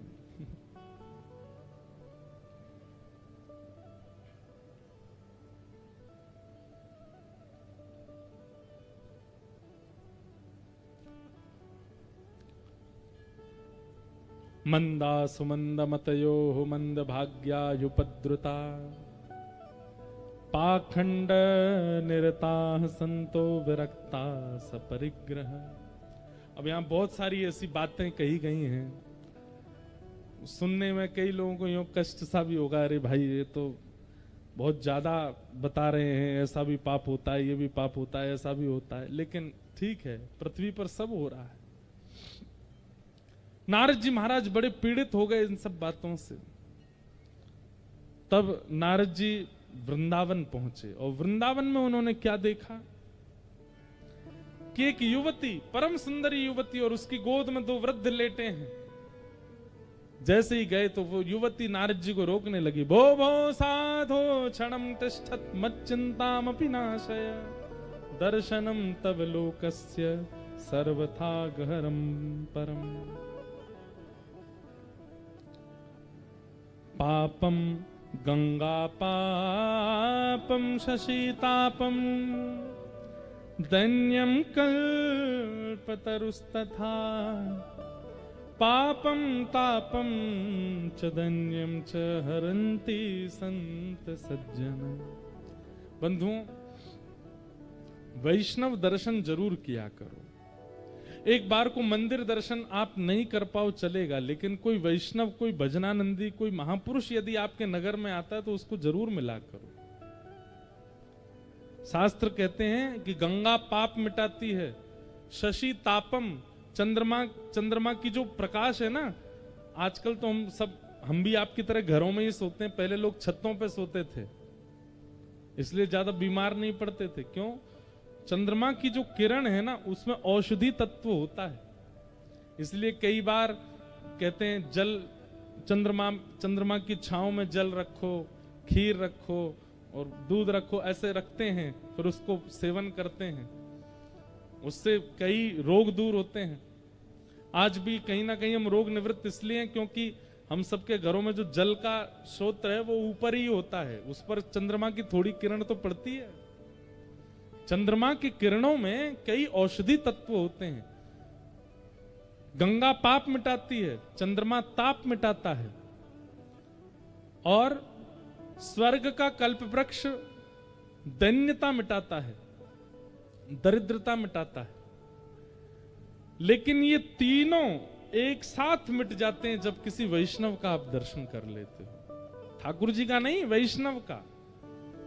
हम तो अपनी कथा में एक बात कहते हैं कि भगवत सेवा से ज्यादा भक्त सेवा वो ज्यादा आवश्यक है। हरि रीझे तो वैकुंठ दिलावे, लेकिन हरिजन रीझे तो हरि सो मिलावे। समझ रहे हैं बात को?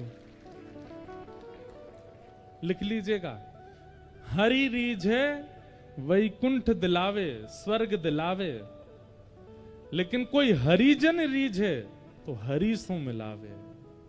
अगर हरिजन रीझ गया आपसे, कोई हरि भक्त रीझ गया, हरि से ही मिला देगा। तुकाराम जी रीझ गए, छोटे से बालक पे मिला दिया ठाकुर जी से। हाँ? रैदास जी रीझ गए, मिला दिया मीराबाई को गिरधर गोपाल से।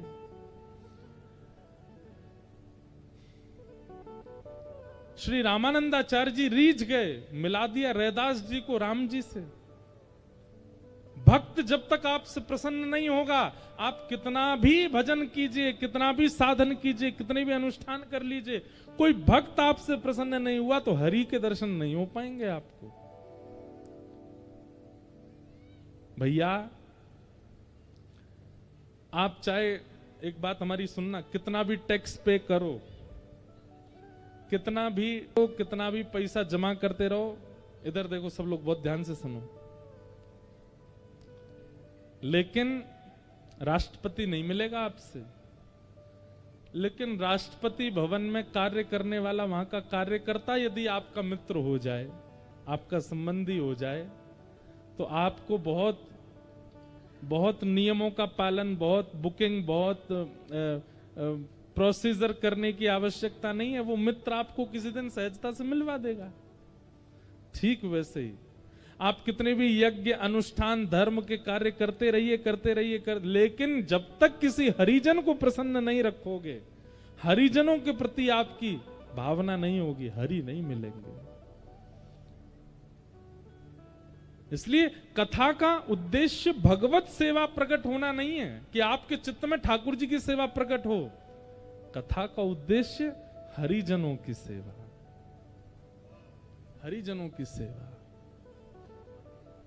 भक्तों की सेवा। हम माइक पे बोल रहे हैं, हमारी आवाज कम लग रही है आपको? हैं? यहां सुनो, हमारी कथा सुनो। गिरधर जब अपनों कर जाने, गिरधर जब अपनों कर जाने। ठाकुर जी ने आपको अपना लिया, कब जानो? ताको मन भगतन की सेवा, ताको मन भगतन की सेवा। संत चरण रज सदा लुभाने, संत चरण रज सदा लुभाने। जब अपनों कर जाने, गिरधर जब अपनों कर जाने। हरिजनों की। तो भक्ति महारानी ने रोका। नारद जी महाराज ने पूछा, देवी आप कौन है और आपकी गोद में ये जो दो वृद्ध लेटे हैं ये कौन है? तब कहा कि मैं भक्ति हूं और ये दोनों मेरे पुत्र हैं, ज्ञान और वैराग्य। नारद जी बोले, आप युवा हैं और बच्चे बूढ़े हैं, ऐसे कैसे हो गया? नारद जी, भक्ति महारानी बोली, क्योंकि भक्ति सब करते हैं, भक्ति सबके चित्त में है, पर ज्ञान और वैराग्य दोनों मेरे पुत्र किसी के चित्त में नहीं है, इसलिए दोनों वृद्ध हो गए। अब एक बात समझ रहे हैं आप लोग? भक्ति है तो सही, लेकिन कैसी है? अप्रसन्न भक्ति। हम सबके चित्त में भक्ति है, पर वो भक्ति संतुष्ट नहीं कर पा रही हम लोगों को, हमको प्रसन्न नहीं कर पा रही है। क्यों? क्योंकि वो प्रसन्न नहीं है। भक्ति की प्रसन्नता किसमें है? जब तक उसके पुत्र नहीं आएंगे चित्त में, वो प्रसन्न नहीं रहेगी। हम लोग भक्ति तो करते हैं, पर ज्ञान और वैराग्य से कहीं ना कहीं चूक रखते हैं, इसीलिए भक्ति हमारी लाभकारी नहीं होती। बहुत ध्यान से सुनिएगा, भक्ति के साथ में ज्ञान भी जरूरी है। श्री गुरु चरण सरोज रज निजमन मुकुर सुधार वरणो रघुवर विमल यश जोदायक फलचार बुद्धिहीन तनुजान के सुमिरो पवन कुमार बल बुद्धि विद्या देव मोय हरऊं। जोर से बोलो। लगभग सबको याद है, पर इसका अर्थ आप में से केवल 10 लोगों को पता होगा। भक्ति तो है, ज्ञान नहीं है।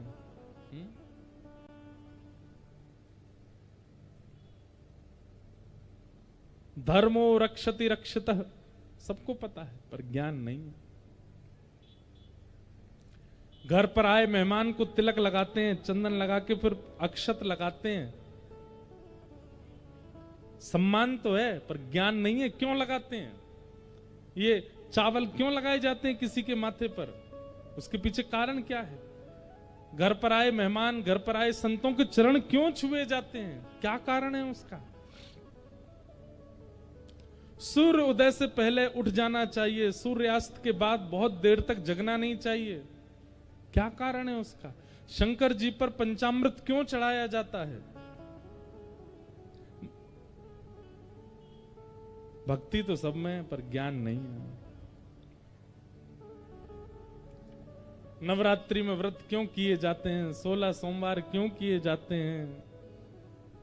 सब कुछ पता सबको है, पर इनके पीछे मूल उद्देश्य किसी को नहीं पता। होली पर बताओ रंग क्यों लगाते हैं सबको? ऐसा क्या है होली वाले दिन कि सबको रंग लगाओ? उस दिन क्या हुआ था? चलो दीपावली की तो हम मानते हैं कि उस दिन ऐसा कहते हैं राम जी आए थे तो घर सजाए सबने, पटाखे फोड़े सबने। अच्छा, तो चलो दीपावली के दिन राम जी आए इसलिए दिया जलाए गए, पटाखे फोड़े गए, पर पूजा लक्ष्मी गणेश की क्यों होती है? इनके पीछे कारण क्या है? आप भी किए जा रहे हो, कभी मन में प्रश्न ही नहीं उठा कि क्यों होता है? देखो, लक्ष्मी कौन है? हमारे जीवन की रक्षक हैं लक्ष्मी। उद्देश्य होना चाहिए वो लक्ष्मी। पर लक्ष्मी के साथ नारायण तो सुने जाते हैं। गणेश जी की पूजा क्यों होती है? बोले गणेश जी कौन है? बोले गणेश जी बुद्धि के देवता हैं, इसलिए गणेश जी की पूजा होती है कि भाई ये लक्ष्मी तुम्हारे जीवन में आवे, लेकिन साथ में बुद्धि लेकर के आवे, नहीं तो लक्ष्मी का असद प्रयोग करोगे। बहुत लक्ष्मी हो जाने पर पीने खाने लग जाओगे, बहुत लक्ष्मी हो जाने पर उसका गलत व्यय करने लग जाओगे। इसलिए गणेश जी के साथ लक्ष्मी जी की पूजा होती है कि गणेश जी बुद्धि प्रदान करें, वहीं लक्ष्मी का व्यय किया जाए। हमारा हिंदू वैदिक सनातन धर्म केवल करने पर निर्भर है। आजकल करते नहीं है, उसके पीछे कारण है। रक्षाबंधन पर बहन सूत्र बांधेगी भाई को, क्यों? कारण क्या है उसके पीछे?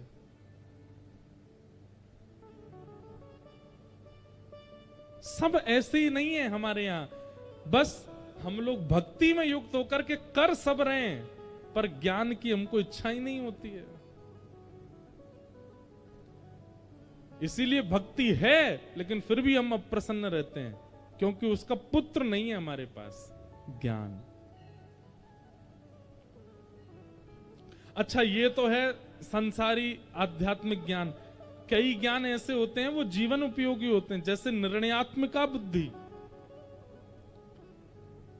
अपने जीवन के सद निर्णय लेना। ऐसा हो गया तो अब क्या करें, ऐसा हो गया तो अब क्या करें, ऐसा हो गया तो अब क्या करें। इन सब स्थितियों में जो हम निर्णय लेते हैं इसको भी ज्ञान कहते हैं। वो ज्ञान भी सत्संग से आता है। स्वामी विवेकानंद के प्रवचन को सुनकर के एक महिला बड़ी प्रसन्न हो गई और दौड़ करके गई और स्वामी जी से बोली हमसे ब्याह कर लो। स्वामी विवेकानंद बोले ब्याह क्यों करना है? बोले ताकि आप जैसे पुत्र को जन्म दे सकूं। स्वामी विवेकानंद ने 3 परिक्रमा लगा, कहा मैं ही बेटा हूं आपका, मुझे ही पुत्र मान लो। मैं अपने जैसा बेटा दे पाऊंगा कि नहीं, क्या अब ये निर्णयात्मिका बुद्धि है, ये भी तो ज्ञान है। एक बार स्वामी विवेकानंद जी से बहुत सारे लोगों ने पूछा कि कृष्ण इतने सुंदर थे कि सब उनके प्रति आसक्त हो गए। क्या कृष्ण का रूप, स्वरूप, वाणी, विचार, लीला इतनी अद्भुत थी कि उनके लिए लोग कुछ भी कर बैठते थे? ऐसा क्या था कृष्ण में जो उनके पीछे सब बावले रहते थे?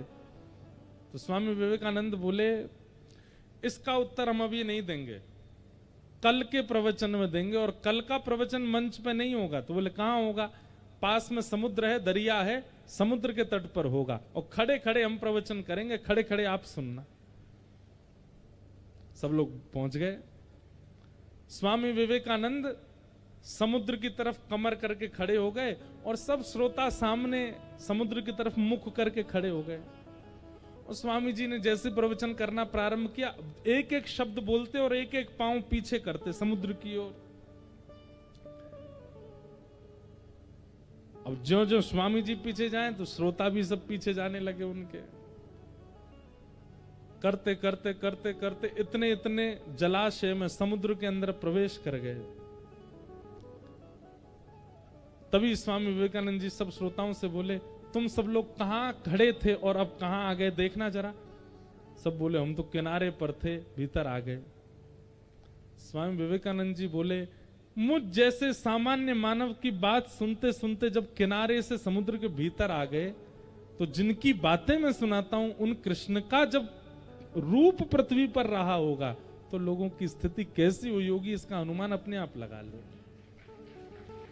मुझ सामान्य से पर आकर्षित होकर के तुम समुद्र में भीतर घुसे चले आए तो श्री कृष्ण अधरम मधुरम वदनम मधुरम चलितम मधुरम हसितम मधुरम मधुराधिपते अखिलम मधुरम, जिनका सब मधुर है, वो जब प्रत्यक्ष पृथ्वी पर रहे होंगे तो फिर क्या स्थिति होती होगी, इसका अनुभव आप खुद कर लो। ये ज्ञान है, हम में ये सब ज्ञान नहीं है। हम पर तो कोरी भक्ति है, मतलब सब्जियां नहीं है, केवल रोटी से ही पेट भर रहे हैं। पेट तो भर जाएगा पर तृप्ति नहीं होगी, स्वाद नहीं मिलेगा, आनंद नहीं होगा। इसलिए ज्ञान और वैराग्य आवश्यक हैं। तो ज्ञान कितना चाहिए? कोई बहुत ज्ञानी नहीं बनना है, केवल उतना ज्ञान लीजिए कि नित्य प्रवचन सुना कीजिए, YouTube पर सुनो, प्रत्यक्ष जाके सुनो, और वहां जो प्राप्त हुआ वो आपके पास पर्याप्त रूप से रहे। इतना ज्ञान बहुत है जीवन के लिए। लेकिन प्रत्येक दिन सुनो, एक दिन भी बेनागा। प्रवचन और सत्संग के प्रति नागा नहीं होना चाहिए। और इन प्रत्येक दिनों में जो जो प्राप्त करते जाओ उनको समाविष्ट करते जाओ, इतना ज्ञान चाहिए। अब आई बात वैराग्य की। वैराग्य क्या है? धीमे धीमे धीमे धीमे अपनी व्यवस्थाओं का, जो संसारी व्यवस्थाएं उनका त्याग करो। जैसे लेट सोते हैं, जल्दी सोना शुरू करो, ये भी एक त्याग है। लेट तक सोते हैं, जल्दी उठना शुरू करो, ये भी एक त्याग है। व्यसन करते हैं, धीरे धीरे उनका त्याग करो, ये भी एक त्याग है। क्रोध करते हैं, धीरे धीरे क्रोध की स्थिति कम करो, बिल्कुल खत्म मत करो, थोड़ा थोड़ा कम कर दो।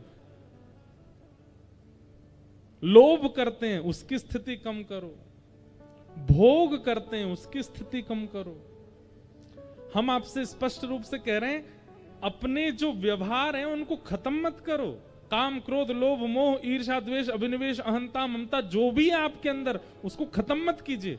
पर हाँ, इस कथा के बाद थोड़ा घटाओ, थोड़ा कम करो। एक बार कम होना प्रारंभ होगा तो फिर आपको आनंद आने लगेगा उसमें, फिर आप अपने आप घटाओगे उसको। जैसे आपको क्रोध बहुत जल्दी आ जाता है, किस बात पर क्रोध आता है? इन बातों पर आता है। हमारे अनुकूल भोजन नहीं बना हो तो हमको क्रोध आ जाता है, हमारे अनुकूल सोने की व्यवस्था नहीं हो तो हमको क्रोध आ जाता है, पंखा अच्छे से नहीं चले, एसी नहीं चले तो क्रोध आ जाता है, विपरीत व्यक्ति आकर के बहुत बोलता है तो क्रोध आता है। अब इन स्थितियों में आपको क्रोध आता है। अब इन स्थितियों में जब क्रोध आवे तो नेत्र बंद करके ठाकुर जी का स्मरण करो। भाई, दवाई तभी ली जाती है जब रोग होता है। क्रोध रोग है। जैसे ही क्रोध आने लगे तुरंत नेत्र बंद करो। श्री कृष्ण गोविंद हरे मुरारे, हे नाथ नारायण वासुदेव, हरे कृष्ण कृष्ण कृष्ण हरे हरे, हरे राम। आप हाथ बीच के करो, चाहे मुंह दबा के करो। क्रोध को पीने का यही तरीका है। उसी समय कीर्तन करने लग जाओ। किसी को देख करके काम भाव प्रकट होने लग जाए, तुरंत नेत्र बंद करो और नेत्र बंद करके अपना युगल मंत्र गाने लग जाओ। राधे कृष्ण कृष्ण कृष्ण राधे राधे, राधे श्याम राम श्याम राधे राधे। ओम नमो भगवते वासुदेवाय, ओम नमो भगवते वासुदेवाय। घटेगा काम, क्योंकि आप औषधि लेते हो तुरंत ही।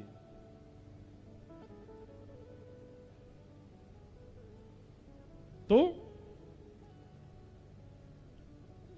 त्याग, क्रोध का त्याग भी त्याग है। केवल घर छोड़ देना त्याग नहीं होता,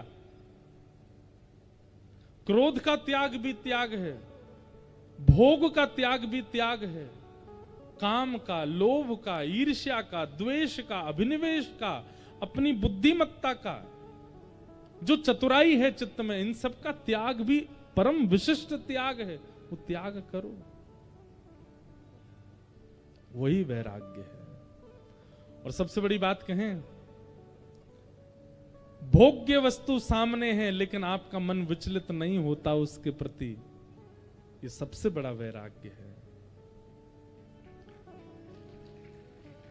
आपके सामने रसगुल्ला रखें लेकिन जीभ में पानी नहीं आता, ये वैराग्य है। आप परम सुंदर हैं और आपको प्राप्त करने के लिए परम सुंदर चारों ओर बैठे हैं, पर फिर भी अपने मन की स्थिति को बिगड़ने ना देना, अपने उस ब्रह्मचर्य को नष्ट ना होने देना, ये वैराग्य है। बहुत अपॉर्चुनिटीज आई लाइफ में भोग भोगने की, लेकिन नीची नजर करके और निकल पड़े, नहीं उसकी तरफ देखा, ये वैराग्य है। घर छोड़ देना कोई बड़ी बात थोड़ी है। बच्चे भी जाते हैं हॉस्टल घर छोड़ करके। आजकल के युवा बालक भी बड़ी बड़ी मेट्रोपॉलिटन सिटीज में रहते हैं घर छोड़ करके, कोई बड़ी बात थोड़ी है घर छोड़ना। घर छोड़ना वैराग्य नहीं होता। वस्तु का त्याग वैराग्य नहीं है, वस्तु के प्रति जो आपकी कुदृष्टि है उसका त्याग वैराग्य होता है। वस्तु का त्याग वैराग्य नहीं है। तो ये ज्ञान और वैराग्य भक्ति के पुत्र हैं। जब तक ये पुष्ट नहीं होते तब तक भक्ति प्रसन्न नहीं होती। ज्ञान और वैराग्य दोनों वृद्ध हो गए थे। नारद जी महाराज ने उनकी पुष्टता के लिए विचार किया। तब नारद जी भ्रमण करते करते बद्रीनाथ पहुंचे। वहां सनत कुमारों से कहा कि ज्ञान और वैराग्य कैसे युवा हों, कृपा कर इसका कोई उपाय बताओ। तब कहा, देखो ज्ञान और वैराग्य को मानवों के चित्त में प्रकट करने का एक ही उपाय है। बोले क्या? 5 प्रकार के यज्ञ हैं और उन 5 यज्ञों में सबसे बड़ा यज्ञ एक ही है, श्रीमद् भागवत की कथा। इससे बड़ा कोई यज्ञ नहीं है। तप यज्ञ, योग यज्ञ, स्वाध्याय यज्ञास्य यज्ञते, 5 प्रकार के यज्ञ बताए गए, जिसमें सबसे पहला यज्ञ तप यज्ञ, दूसरा योग यज्ञ, तीसरा स्वाध्याय यज्ञ, चौथा द्रव्य यज्ञ और पांचवा ज्ञान यज्ञ। और सबसे बड़ा यज्ञ है ज्ञान यज्ञ। और ज्ञान यज्ञ में भी कौन सा ज्ञान? गीता का भी ज्ञान है, महाभारत का भी ज्ञान है, मानस जी का भी ज्ञान है, रामायण जी का भी ज्ञान है। बोले सब ज्ञान एक से एक हैं, सबको ग्रहण करना चाहिए, परंतु परम प्रथम स्थिति में स्वीकार करने वाला ज्ञान कौन सा है? सत्कर्म सूचको नूनम ज्ञान यज्ञ स्मृतो बुधई श्रीमद्भागवतालाप सतु गीत सुखादिभि। श्रीमद्भागवतालाप सतु गीत सुखादिभि। श्रीमद् भागवत की कथा जो श्री सुखदेव जी महाराज ने परीक्षित को सुनाई, वो कथा सुनो। और तब सनत कुमारों की आज्ञा से गंगा द्वार समीपेतु तटमानंद नामकम, आनंद नाम के वन में भागवत की कथा हुई। सनत कुमारों ने कथा सुनाई, देवी देवता ऋषि गंधर्व सब आए। लेकिन जैसे ही भक्ति महारानी ने अपने पुत्रों के साथ प्रवेश किया कथा में, भक्ति सुतौ तौ तरणौ गृहीत्वा प्रेमैकरूपा सहसा विरासीत्। श्री कृष्ण गोविंद हरे मुरारे नाथेति नामानि मुहुर्वदन्ते। कीर्तन करती हुई भक्ति महारानी प्रवेश कर गई। और जैसे ही प्रवेश किया, प्रवेश करते ही भक्ति के दोनों पुत्र ज्ञान वैराग्य युवा हो गए। बोलो भागवत महापुराण की जय। भागवत क्या करती है?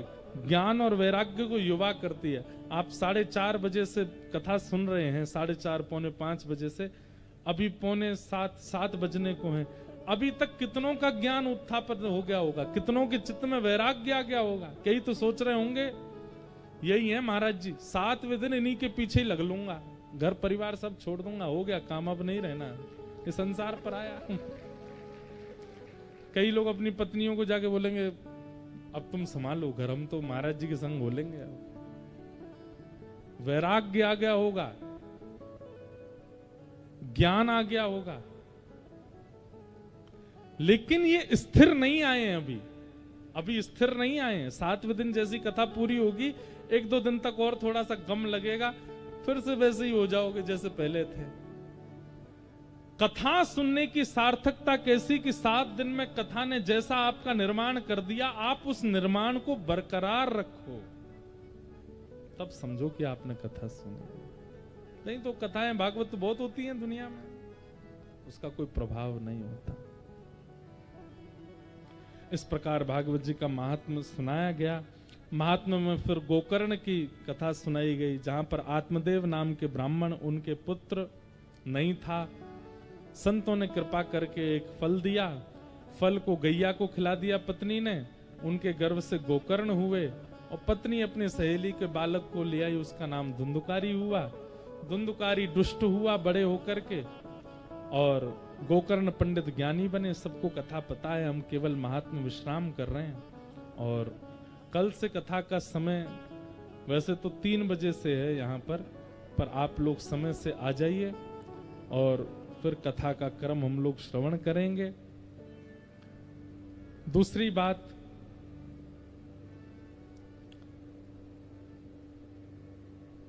पिछले कुछ दिनों से हम बहुत भाग दौड़ में हैं, बहुत ज्यादा श्रम हो गया है, इसलिए अभी हम एक तो मौन की अवस्था में भी हैं और थोड़ा ध्यान की अवस्था में भी हैं।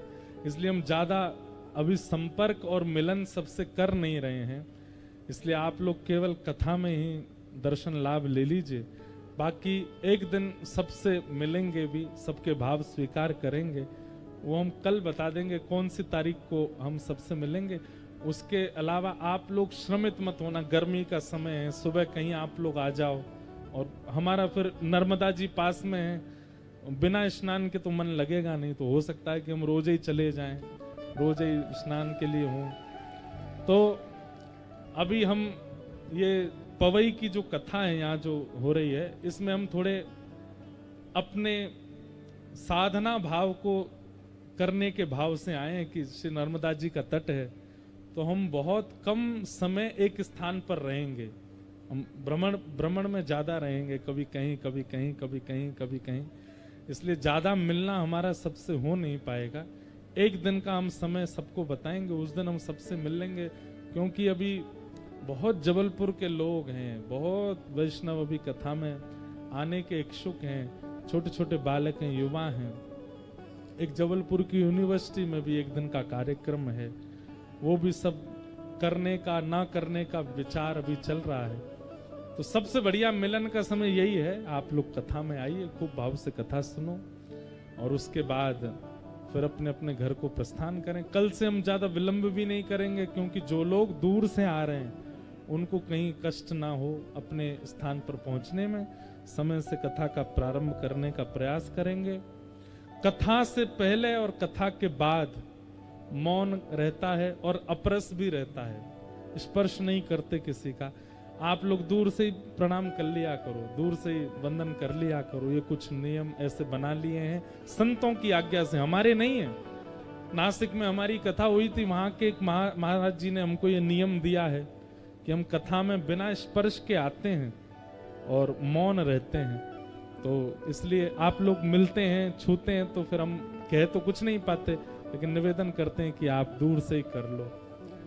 गिरधर लाल जी भी पधारे हैं, उनके दर्शन की भी कब योजना बनेगी कल हम सब बता देंगे आपको। उसी दिन हम मिलेंगे, उसी दिन लाल जी मिलेंगे, भाव से कथा का श्रवण होगा।